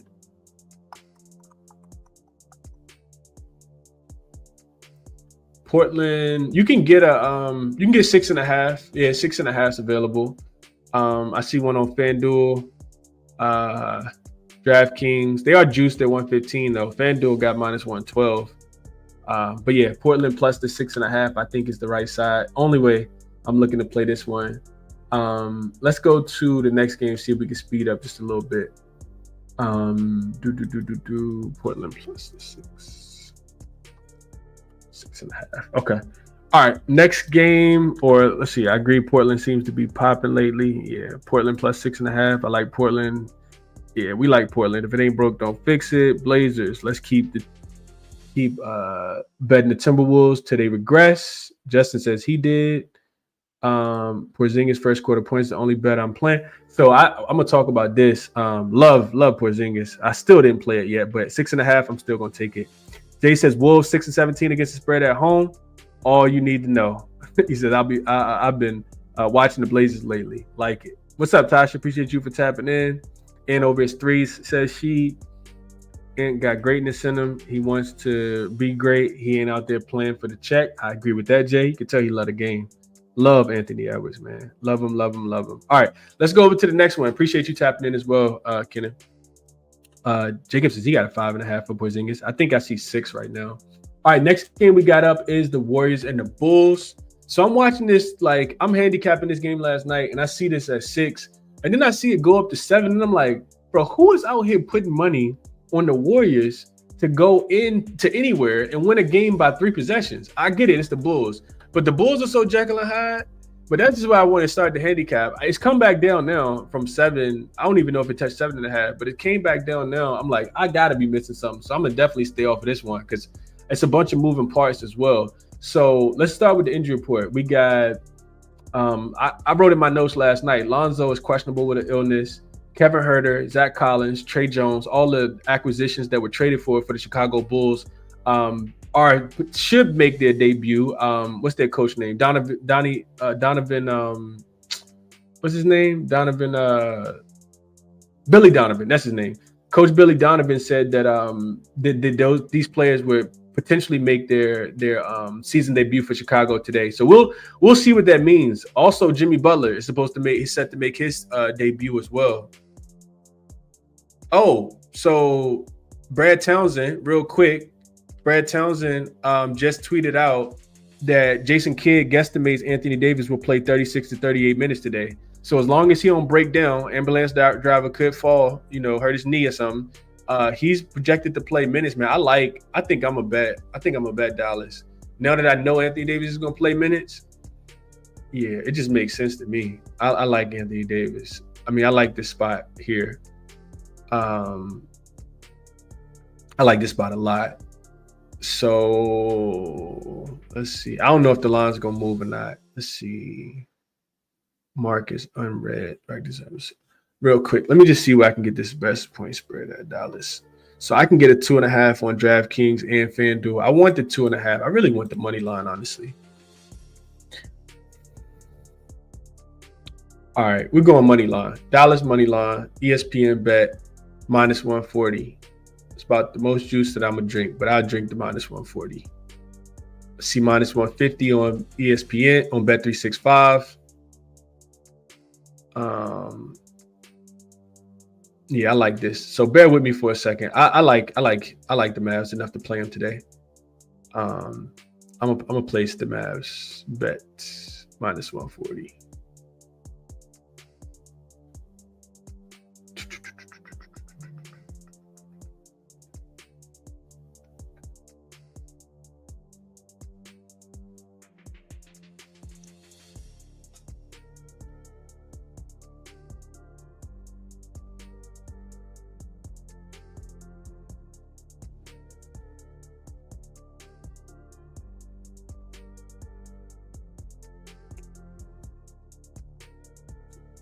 All right, yeah, I got -140. I also need to send it out to the members, so bear with me for 1 second. Mavs -140 on ESPN bet. This first play that I've made so far today. Bear with me for 1 second. Dallas money line -140 ESPN bet.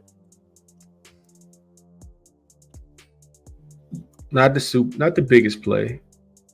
Just to win a half a unit, but I do like the Mavs. I like the Mavs. All right, so jumping back into Chicago and Golden State. Moody is also listed as game time decision. More probable with a back injury. I think he did miss the last game. And then Kuminga's out, and Santos is also game time decision is what I'm looking at right now. He's more so listed as questionable. So how does Jimmy Butler impact the offense? Who knows, man? Who really knows how? I don't really know how to handicap this game. What I can tell you about Golden State, I think Jimmy's going to make him play a lot slower. Like, that's just my thought process on adding Jimmy Butler to the team. And this was a game that I didn't do a deep dive into because I kind of wanted to see who Chicago was going to throw out there. I am of the mindset, though. Everybody know I don't like the Bulls. Like, I'm on a Bulls-free diet. I typically just stay away from them. I think the Bulls can keep this game within the number, though. Like, I really do think the Bulls can keep this game within the number. They just came off a game where they got absolutely smoked the other day. That was a terrible, rest spot in that game. So, and you got the revenge as well. Golden State just mollywopped this Bulls team. They beat them 131-106 as a 4-point home favorite back on January the 23rd. So that's kind of fresh, a couple weeks ago.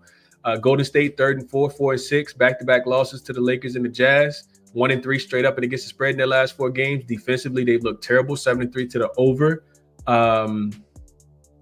And also playing super fast. 5th in pace over the last 5 games. The Bulls, 2 days of rest, so major rest advantage here. In-season revenge, as I just talked about. 4 of their last 5 games have been played on the road. 3 straight overs for the Bulls. They can't guard anybody either. But the Bulls typically can't guard the rim. Their 3-point defense is actually not that bad, I want to say. I know it wasn't when the last time I looked at it. Let me just double check it real quick. Chicago, because all Golden State want to do is shoot a bunch of threes. We know that. Let's see. Chicago is still 10th best 3-point defense as far as opponent frequency. And they're the 2nd best 3-point defense in the NBA. And like I said, Golden State, that's where they live at. They shoot the 3rd most threes. They're not shooting it well. Shoot the 2nd most above the break threes. But they don't score in the paint. They don't even like shooting in the paint. Last 5 games, Golden State's 23rd in rim frequency, 30th in rim accuracy. On the full season, 26th in rim frequency, 20th in rim accuracy. So this is not the strength of the Golden State Warriors, them shooting a bunch of threes, is actually the strength of the Chicago Bulls.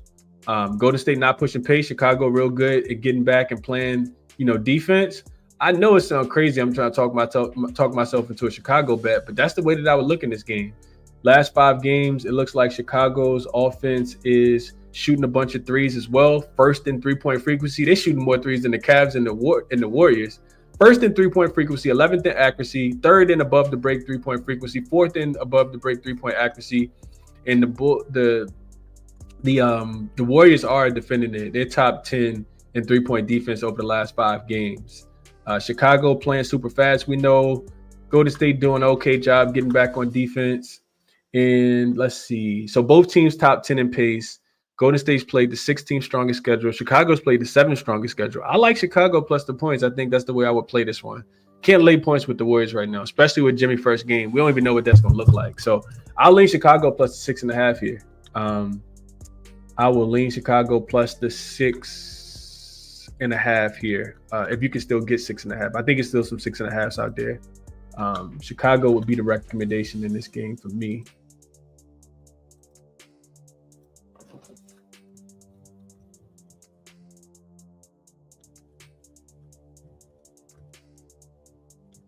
Let's see. You can get Chicago plus 7 if you got Bet Rivers.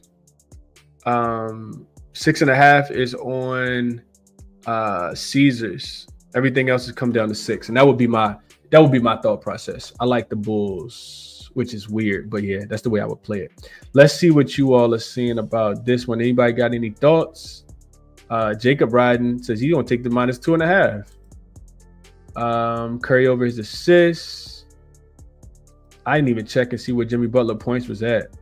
Free says AD going for 40. I'm scared of the next game as well. Tasha says, let's see what else we got about this game. What about the total? Which total, Don? Let me know. I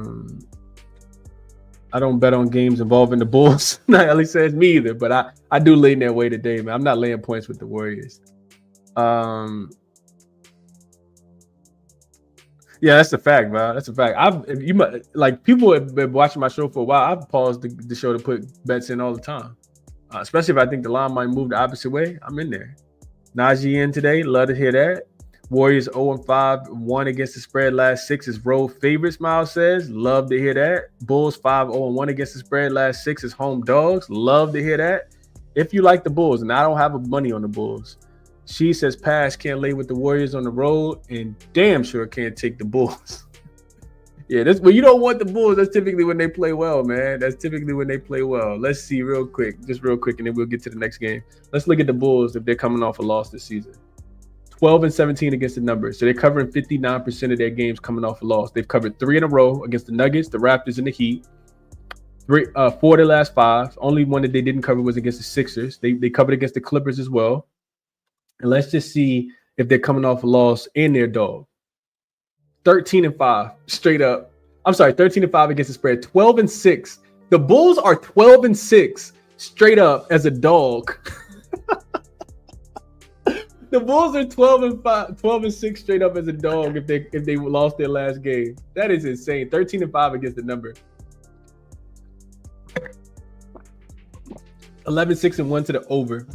And granted, I get it. It's no Zach LaVine anymore, but 1, 2, 3, 4, 5, 6. The Bulls have won 6 straight games and covered all 6 when they're coming off a loss and then they're a dog in the next game.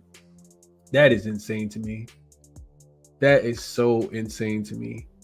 I hate the Bulls, but yeah, it's Bulls or nothing for me. Bulls or nothing. Let's see. Norfolk in the building. Shout out to the 757, man. My grandma used to live in Norfolk. Malik says, don't trust the Bulls offense with Coach Billy sending players in and out of the rotation. I'm just not laying. I think it's more bet against for the Golden State Warriors. GLB says Chicago is a system play, but I'm passing. Send me the system, GLB. I found some systems just now too. Burning Star says I missed the Portland breakdown. I'm taking the Portland team total over 104.5. Okay. Brian says Warriors Chicago. Too many unknowns. Chicago plus, but I can't bet it. I kind of feel the same. Halliburton under his points. Vernon says he'll take Chicago plus the 7. Ben Simmons going to the Clippers? You lying, Jacob? Is that a fact? Yep, Ben Simmons to the Clippers. Malcolm Brogdon not on the injury report. The Wizards starting to look better and better. It is Saturday. The ugly dogs be cashing on Saturday. The dogs went 6-1 yesterday. SARS ruled out. Ben Simmons to the Clippers. He just destroyed that franchise. Good. That's great. I'm glad he went to the Clippers. He probably just sit on the bench, honestly.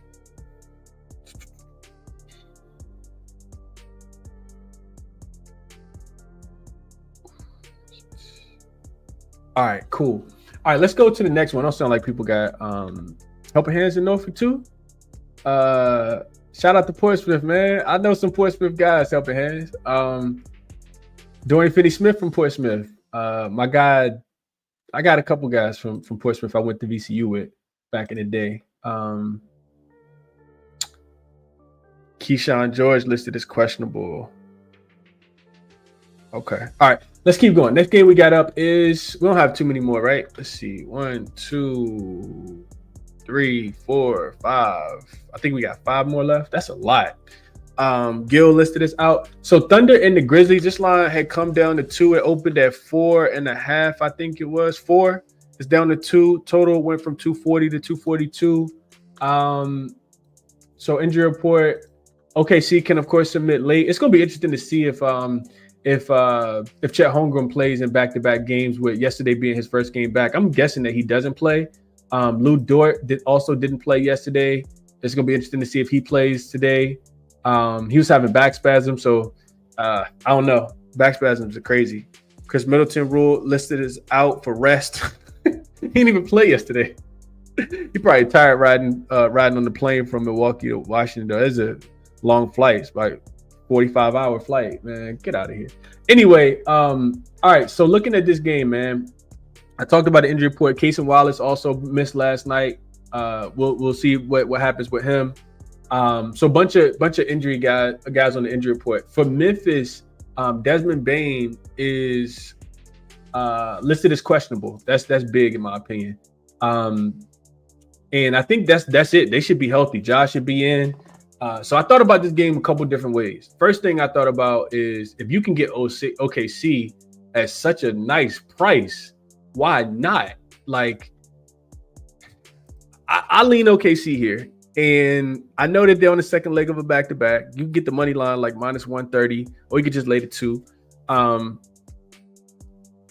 know Memphis is really good. I completely get it. OKC being at the rest disadvantage, I get it. The second leg of a back-to-back, they have won 4 in a row. They're 7-2-1 to the over. Offense is humming right now. Memphis is hot too, 9-1 straight up, 7-3 against the spread in their last 10 games, 7-3 to the over. They have 2-day rest advantage here. That's one of the reasons I haven't placed the bet yet. But you look at Memphis. I look at Memphis. They're the 9th best offense and the 13th best defense over the last 5 games.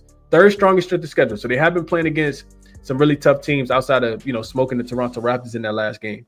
OKC is the 3rd best offense and the 2nd best defense, the 2nd best defensive rated team versus the 5th easiest strength of schedule over the last 5 games. So I kind of just feel like when I looked at the numbers, OKC, when they go on the road, they pack in their suitcase, they take the defense with them. And that's what sticks out to me. I've seen this Rockets team, and not the Rockets, the Grizzlies. I love the Grizzlies. I really, really do. But I've seen this Grizzlies team just struggle with turning the ball over. I've seen them lose some games and not cover some spreads where they probably should have. And against really good teams. I think about Houston. Memphis lost. Granted, they're typically laying points, but I've seen them lose to Houston a couple times where they probably should have won the game outright. And in my opinion, it's because of Houston's defense. And OKC is an even better defensive team. So put some numbers to this. I mentioned their strength of schedule being pretty weak. 5th easiest strength of schedule last 5 games. They are the 2nd best defensive rated team at a 107.2. But on the full season, 104.8. On the road, 104.6. So this is the best defensive team on the road too. OKC, we've seen them in some spots where they typically show up. I think about the game again in the Garden against the Knicks. They showed up in that game, won that game outright, which we'll talk about the Knicks in just a second against Boston. I like OKC in this spot, man. They are 7-2 straight up, 5-3-1 against the spread, playing with no rest. 3-1 straight up if they're playing unrested and they have to travel. OKC also 5-2 straight up if they're a short road favorite of 2 possessions or less. And then on the Memphis side, they have only been a home dog twice. They're 2-0 straight up. So if you like the the trends, you do like Memphis in this spot. 2-0 straight up as a home dog and against the spread. But they beat the Bucks and the 76ers. I don't put the Bucks and the 76ers in the same category as the Oklahoma City Thunder. Neither one of those teams even in the same tier as Oklahoma City. So strong lean towards OKC. Kind of want to see what happened with the injury report, but I do like OKC. I know it's hard to fade the Grizzlies at the crib. I get it. I think OKC, if they want to win this game, they can though. I do think they can. Even with the number moving against them. Let's see. What up, Prestigious Prodigy? What up, Sharon? Appreciate you for tapping in, bro. Let's see. 804. Bro, who knew VA had so many people in the chat, man? Part of the ChrisBeCappinn community. I love to see that. Love to see that. Natalie says big money on Memphis money line. SGA over his assists for Rome. What do you think about the Grizzlies team total first quarter under, Chris? I don't know, man. I feel like, what is the total? Let's see real quick what the first quarter team total is. I'm not sure how. It's always hard for me to gauge how a team is going to play early when they're playing on the second leg of a back-to-back. Sometimes you see them come in they pick right back up where they left off at, and then other times maybe not. Also, the other thing that scares me off of taking an under here, Raptors fan, is that how fast the both teams play. The Grizzlies are 3rd in pace last 5 games. OKC 8th in pace. Both of these teams scoring. Both of them getting up and down the floor. OKC games are averaging 234 points last 5.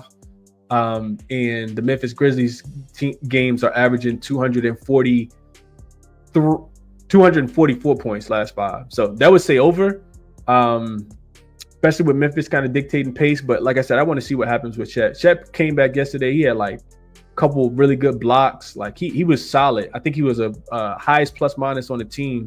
For OKC yesterday. He only played 20-something minutes, so low 20 minutes as well. So I think I see team total right now at 30.5 for Memphis. You can get some 29.5, just kind of depending on if you like the over-under.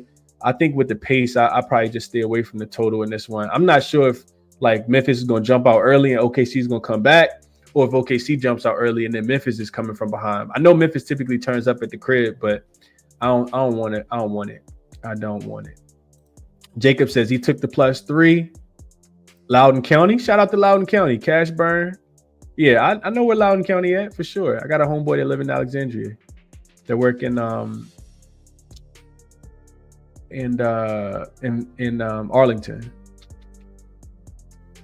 OKC should, Aaron says. SGA dropping 40 or what?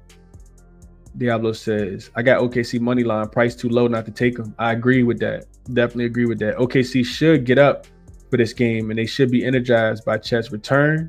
30 Riggs is giving me the Grizzlies. Minus 130 sounds too easy and smells like a trap, Steven says. Can be at times. It definitely can be. I think sometimes you just take the better team, though. I do think sometimes you take the better team. We'll see how it goes. 30 Riggs says Grizzlies 4-1, last 5 at home. Who they played against the Thunder? I don't think so. Man. Crip Key says he likes Grizz +2. OKC has dominated this team. Plus, it always goes under. Check the last 5. Yeah, to your point, I think I wrote that in my notes. So, OKC has actually beaten Memphis 4 straight times. 4 straight times have they beaten them, right? Is it 4? I'm sorry, 6. They've actually beaten them 6 straight times. I put that in my notes.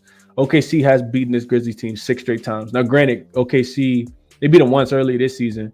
And they smoked them too, 130-106 as an 8-point favorite back on December the 29th. I think they were shorthanded in that game, but they got absolutely smoked. The Grizzlies did. But before that, last year, we know the Grizzlies were shorthanded.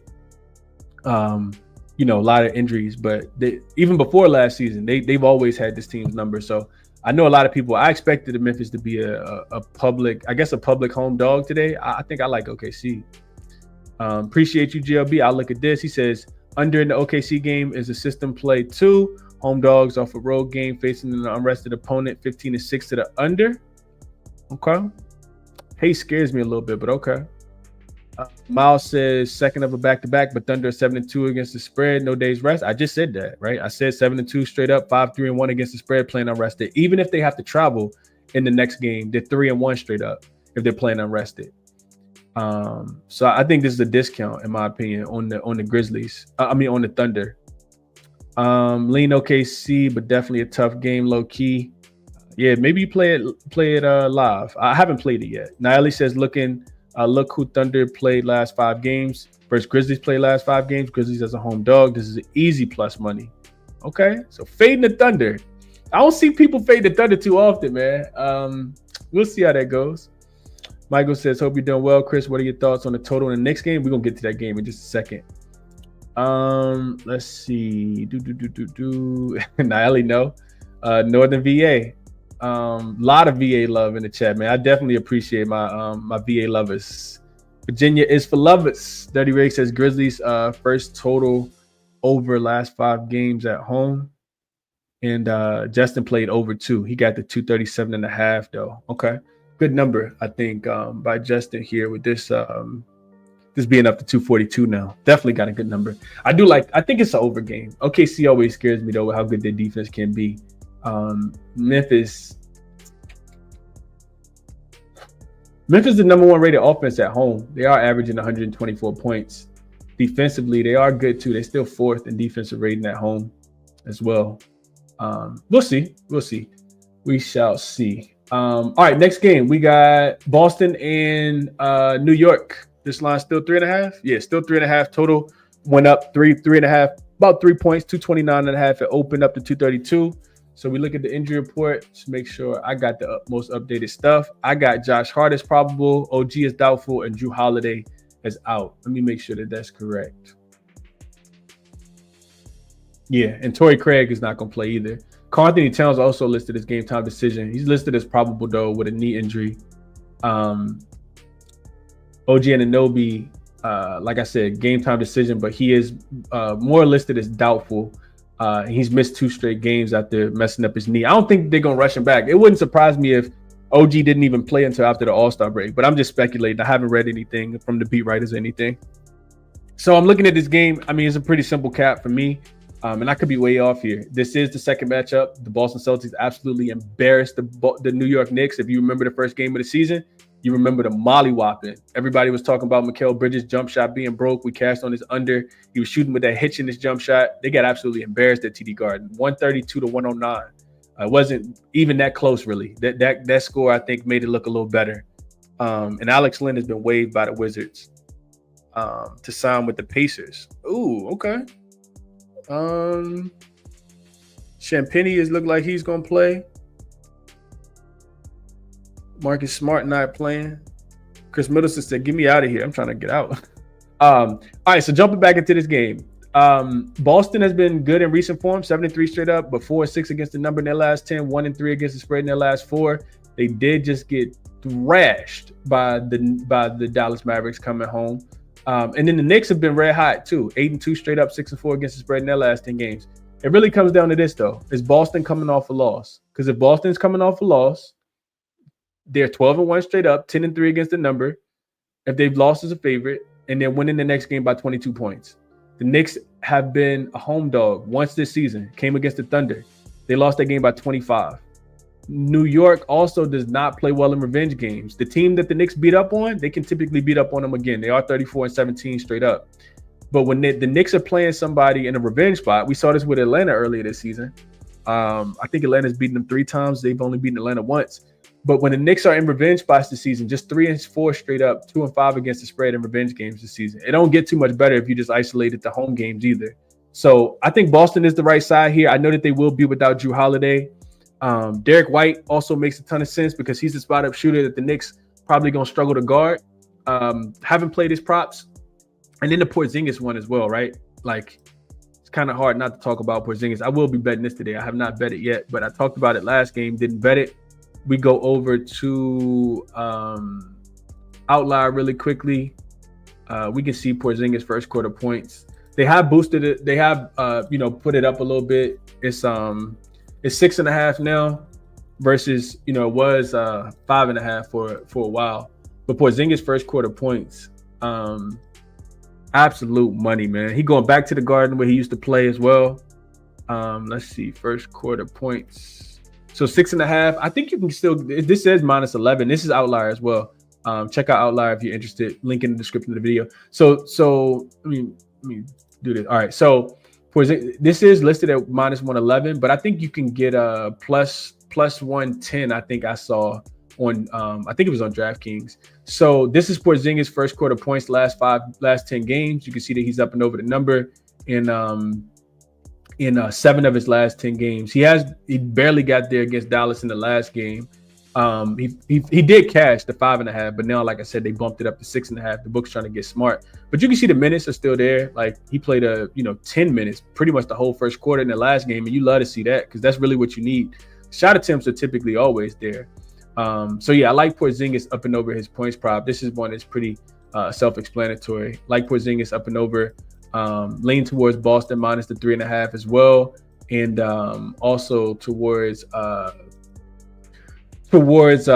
Derek White up and over his points prop as well. I think Derek White has a big game today, especially without Jrue Holiday being there. And I know that could mean more Peyton Pritchard as well.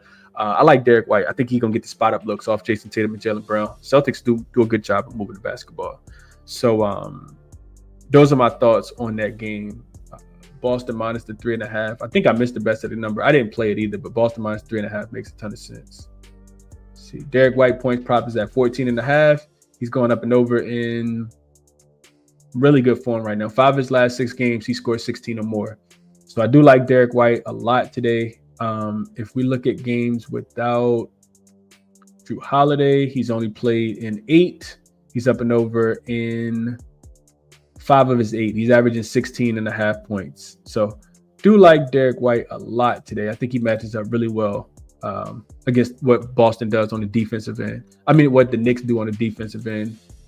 Without getting too much into it, the Knicks are still one of the worst 3-point defenses, and that's where he shoots a lot of his shots from. The Knicks on the full season are last. They're actually dead last in opponent 3-point accuracy, 38.5%. Last 5 games, 24th. Teams are shooting 40% from the 3-point line. And where does Derek White like to shoot the ball? From the 3-point line. So up and over 14.5 points, I like a lot as well. Let's see.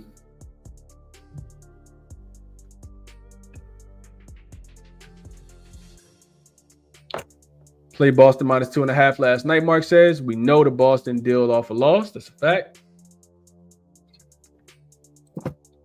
Val likes Tatum to get 25 on BetMGM and DraftKings.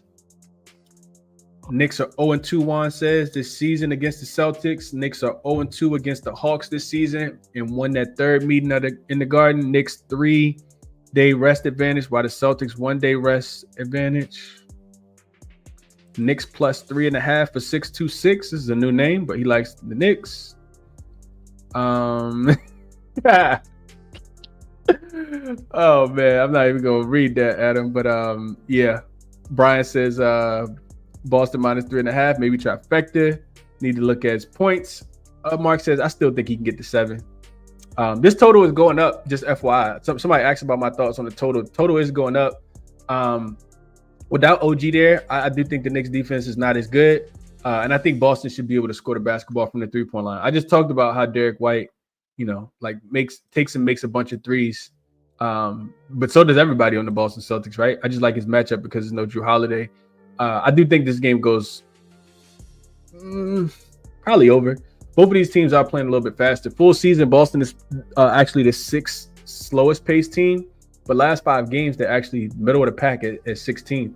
And the Knicks full season are also 25th in pace. But last 5 games, right outside 10. So they're 11th in pace last 5 games. So both of these teams playing a bit faster. This is a pretty high total though. 232. You're looking for some efficiency, and Boston can be very efficient. 10th in efficiency and offensive efficiency. And the Knicks actually the 5th best offense last 5 games as well.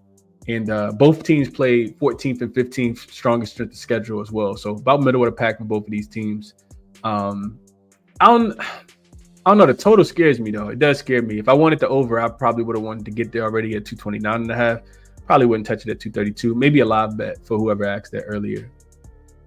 Lingowick says he likes Jalen Hart double. Brunson 27.5 points. To hit the Knicks to win. Played them both. Knicks first half and full game. 4-0 night. We'll see how that goes, Lingowick. I don't know, man. Now, Ellie says she likes all the home dogs today. Another home dog plus money. Sign her up. The Celtics trend is done, guys. Okay.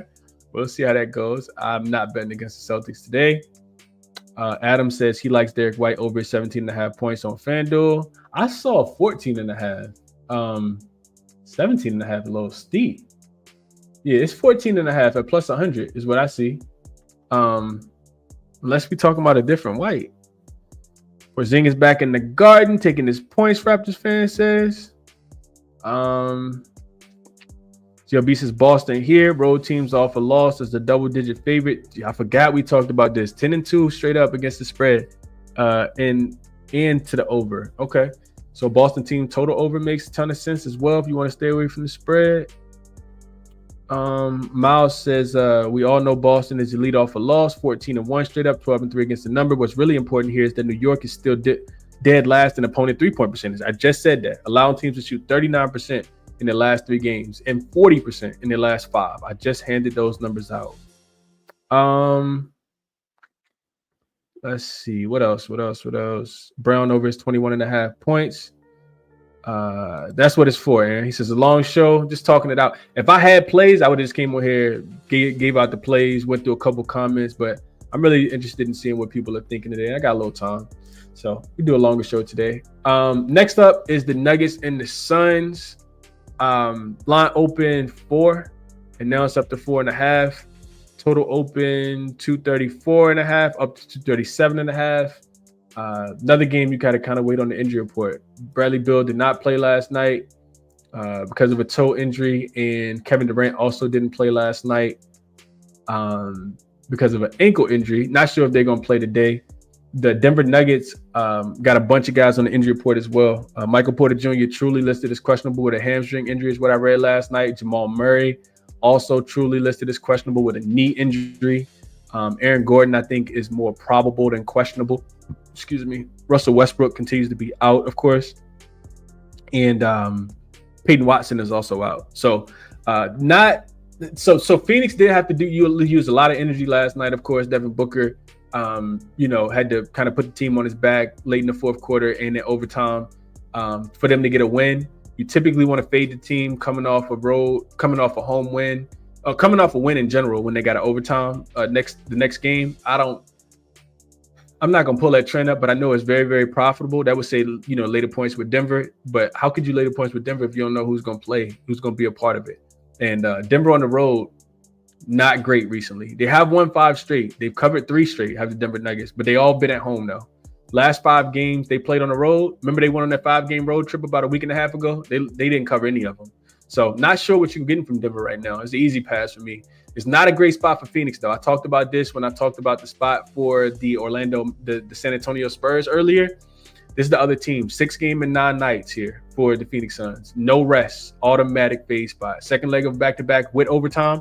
3 straight losses before last night. And they had 3 straight non-covers before last night.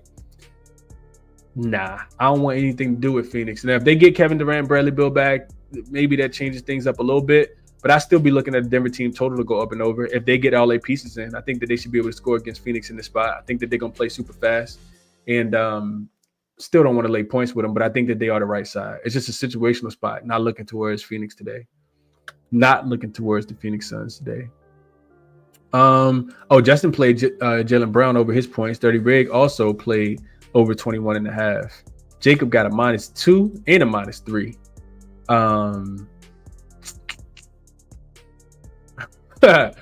Appreciate that, Lee. GLB says got to run, but the last 2 plays he likes Sacramento -7 and Utah and the Clippers under 225.5. Okay. Jokic night for a triple-double. Every night is a good night for Jokic to get a triple-double. Malik couldn't talk you off of that. Oh, just a -3, Jacob says. And LG says likes Booker over his assist prop here. Okay. Over his assist prop. All right, so last 2 games. Let's get to them real quick. So we got Pelicans and Kings. Injury report here is Bruce Brown, who's recently added to Pelicans roster, is listed as game time decision. I'm not sure if he's going to play or not. Who knows? I didn't see anything about him being ready for this game. No Herb Jones, of course. Brandon Ingram, of course, is now gone. And then for the Kings, Jack LaRavia is listed as game time decision. We'll see if he ends up playing with this team tonight or not. So you got the Kings. They have played 2 games since the trade for Zach LaVine. They have lost both of them. They're only 4-6 straight up, 3-7 against the spread in their last 10 games. They played 7 of the last 10 games on the road, and they've had to travel for 9 straight games. I want nothing to do with the Kings. Not laying points with this team. I can't lay points with the Kings right now. Defensively, they've been god awful. I know that they played, I guess you could say, a little bit better defense against Portland in the last game, but the Kings are a one-way ticket, man. Just not playing a lot of defense. Last 10 games, they are 27th in defensive rating, 25th in offensive rating. I do think it's going to take them a while to kind of figure things out on the offensive side of the ball, trying to integrate, Zach LaVine, not having, De'Aaron Fox anymore. This is a bad team. They're the worst efficiency team last 5 games in the NBA, -14.1. So I don't know what system GLB got on them, but I'm not laying points with Sacramento. It will be New Orleans for me or nothing. I take the ugly dog in this spot. Thinking that the Pelicans, I know that their defense has been really bad. They are the worst defensive rated team over the third worst defensive rated team over the last 5 games, giving up 126.2 points per 100 possessions. Also playing super fast, 6th in pace. But a couple of those games were against Denver. Denver is top 5 offense in the NBA. I think we would all agree upon that. The other thing for New Orleans is they played the strongest strength of schedule over the last 5 games. So I think that they can keep it within the number here. I would be taking the +7.5 if I was betting this game. Not looking towards laying points with the Kings right now at the crib. Also, something to take into consideration as well. I know the Pelicans are god awful on the road as a dog. They are full season 2-18, straight up 6-14 against the spread, only covering 30% of their games. They failed to cover 4 straight, but the Kings is a home favorite. It don't get no better. You get no support if you like the Kings as a home favorite. They are 9-12-2 against the spread as a home favorite. Failed to cover against the Warriors, failed to cover against the Magic, got absolutely steamrolled in that game in their last spot here. So, I know they had that little spurt where they were playing well. They've regressed a lot. And Zion is in. Trey Murphy's still there. Jose Alvarado's there. CJ McCollum is playing today.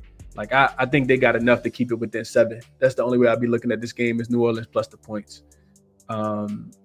Let's see what you guys are thinking here. Sean says, I'm on the Suns auto fade tonight. We ain't got there yet. Let's see. How can the Sacramento be laying 7? That's because the Pelicans are that bad. They're 12-39. Adam, 12-39 straight up, and I gave you the trends with them on the road. It's not like they're probably the least profitable road team in the NBA. 6-14 against the number is bad. That means that 70% of the time I bet against them, I win my money. And so if you're hitting 70%, you can retire from your job. Just increase your bankroll, and you can make a living sports betting. Let's see. Let's see.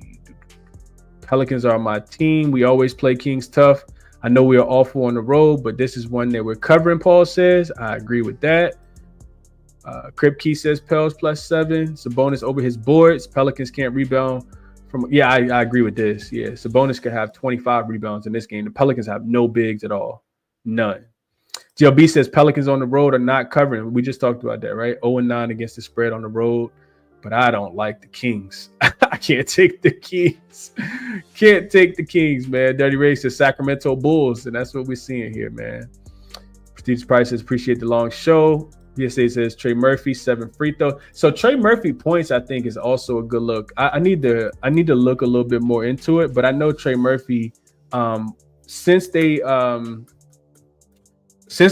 DeJounte Murray, I feel like I know one of those games he had 40. I think it was against Boston, and then that first game against Denver the other day, Trey Murphy also had a really good game. Shout out to Trey Murphy, man.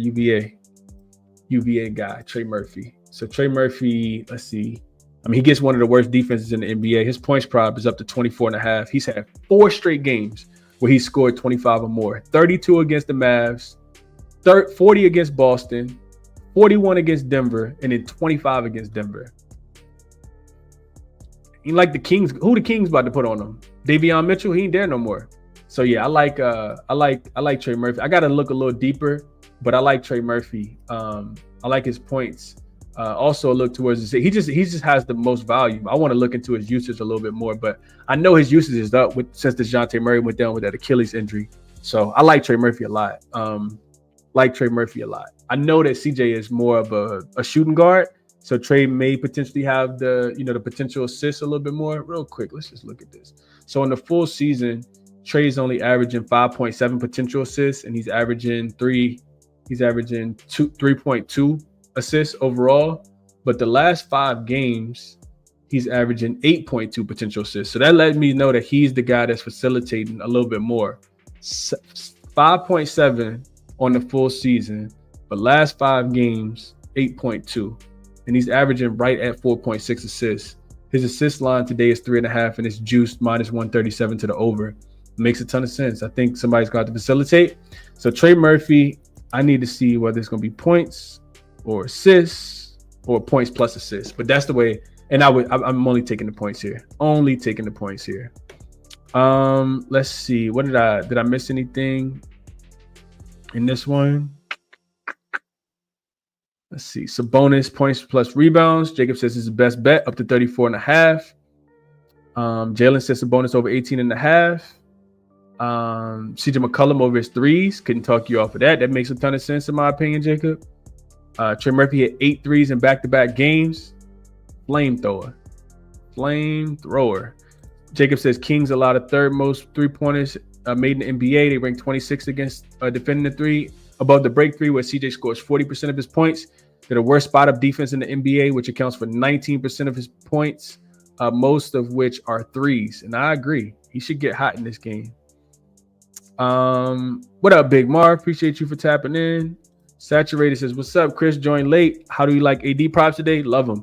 What I don't like, Saturated, is that we missed the best of the number. Minus the minus, I saw it open 22.5. It's up to 24.5. But I think, I think it's the hope for the city type game. You gotta, just you gotta. I think it's a kitchen table type game for the Dallas Mavericks. No Luka, the fans gonna be upset. Like I think they're gonna try to go crazy today, man. I like it, Saturated. We'd only be looking towards the over. Clay and Rui birthday today, Chris says. Okay, we'll see. I don't play on people because of their birthday, but I can understand it. Last game on the board, Jazz and the Clippers. This line was, I wrote in my notes last night, 13. It's up to 16 and a half, 17 as well. Did I miss something with the injury report, or did those guys already get ruled out? I didn't see anybody get ruled out for Utah yet, but books are expecting a beatdown here, and it makes sense. The Clippers continue to catch the Jazz in this spot. When they played the last time, it was pretty similar. Like, it was a third game in 4 nights, second leg of a back-to-back, and the Clippers absolutely steamrolled the Jazz. They beat them. They won and covered as a 9.5 point favorite and as a 7.5 point favorite. And I think both games were like, one game was like 10, the other game was like 25. So they have blown out this Clippers team. This Jazz team a couple times. But the Jazz went to overtime yesterday. That's probably influential on the line. They probably end up resting Lauri Markkanen and potentially John Collins, and who else knows? Walker Kessler could potentially rest. Jordan Clarkson didn't play yesterday. He's upgraded to questionable. KJ Martin is game time decision. Colin Sexton has been out for a while. I think he's going to continue to be out. And then Cody Williams is also game time decision. On the Clippers side of things, they should have everybody. I know Bogdanovich is not going to play today to make his season debut. Mojan Beauchamp, probably, I'm not even sure he's going to be in the rotation. But the Clippers are coming off a couple bad losses in a row. 3 straight losses. They jumped out on the Pacers in the last game, ended up letting go of the rope, losing that game outright as a 5-point favorite. So this is third straight home game, 4 straight non-coverage. You would expect the Clippers to, take this game serious. Am I laying 17 with them? Absolutely not. I can't even take a Utah team total under because I feel like it's too low. But you would think that the Jazz would absolutely get steamrolled in this spot. And this would be a spot where they kind of run out of gas. Like I said, it is third game in 4 nights, second leg of back-to-back, coming off overtime as well. Their team total is 104.5. That seems a tad bit too low to me, but I can see them struggling to get there. It's not a game that I'm going to bet. I think you probably can tell by the tone of my voice. I'm not interested in betting this game because I just don't want to lay this many points with the Clippers. They look really, really bad defensively over the last handful of games. And, we always talk about teams getting ready for the All-Star break. Clippers could, they know they're supposed to win this game. So do they win by 17? I'm not sure. I'm not laying this big of a number is my thought process. Let's see. What are we thinking here before we jump into a quick recap? Don't overlook DeRozan. Basically owns the division, J-Man says. That's a fact, Saturated. He said, I heard, you gotta have extra security, death threats, all that, man. They let Nico have it. Don't like Nico right now. Nico, the enemy of the state in Dallas. I probably moved to a different state. Watch the game from Cuba or something.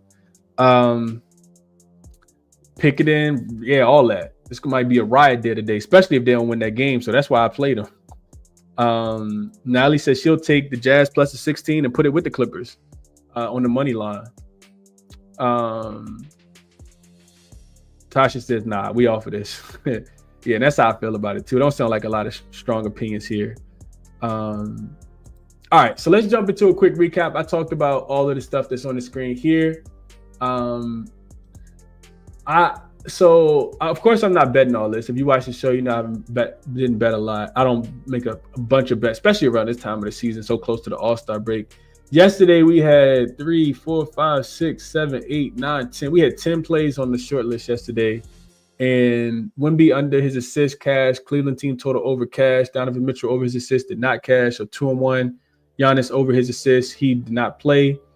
Donovan Mitchell over his assist didn't cash. Giannis didn't play. Milwaukee and Atlanta did not go over, but that was predicated on Giannis playing. Brooklyn plus the points was a winner. Brooklyn, Miami under was a winner. Detroit plus the 4.5 was a winner. OKC first half was a loser, and Utah plus the 9 was a winner. So I think we went, 5-3-1. So it was a profitable show yesterday, even though I only made one official play. Today, Dallas, I did bet, so this needs to be changed to green. Before the show, I had already had them on the short list, but I did bet Dallas. I will be on the Mavs today. It's not the biggest play in the world, but I'll take Dallas. I also like this first half under. Let me just see what I can still get the first half under at. So first half total between these two teams it was 112.5 before the show started. It's still 112.5, right? Dang, the 112.5 gone. It's still 112 now. So the half is gone. ESPN Bet actually got a 112.5, but it's not minus 110, it's minus 115. I like that a lot. Probably going to end up playing Houston and Dallas first half under. The Orlando minus the 3 makes a ton of sense. We talked that one out. San Antonio team total under makes a ton of sense as well. Excuse me. Atlanta, Washington. I'm not betting it, but kind of lean Washington. I do kind of lean Washington plus the points, man. I like that Brogdon's not on the injury report. Not laying 7 with Atlanta on the road. Atlanta second leg of a back-to-back. Coming off a win as a dog. Kind of like Washington. Probably won't bet it. Portland and Minnesota waiting on the injury report, but I do like Portland plus the points. I think I put that there. Yeah, plus 6.5. Short, like kind of lean towards Wemby. The 2.5 assists is scarier, but I gave out the handicap for that. Wow, I like that under. AD steals and blocks makes a ton of sense as well, over 4.5. Just the energy and intensity I'm thinking that he's going to play with. And then I read the tweet that he's expected to play 36 to 38 minutes, even though it's his first game. So see what happens there. Chicago plus the points, not laying with the Bulls in Jimmy Butler's first game. OKC, Memphis. I like OKC minus the 2 or the money line there. I think they can force some turnover, especially if Lou Dort is ruled in.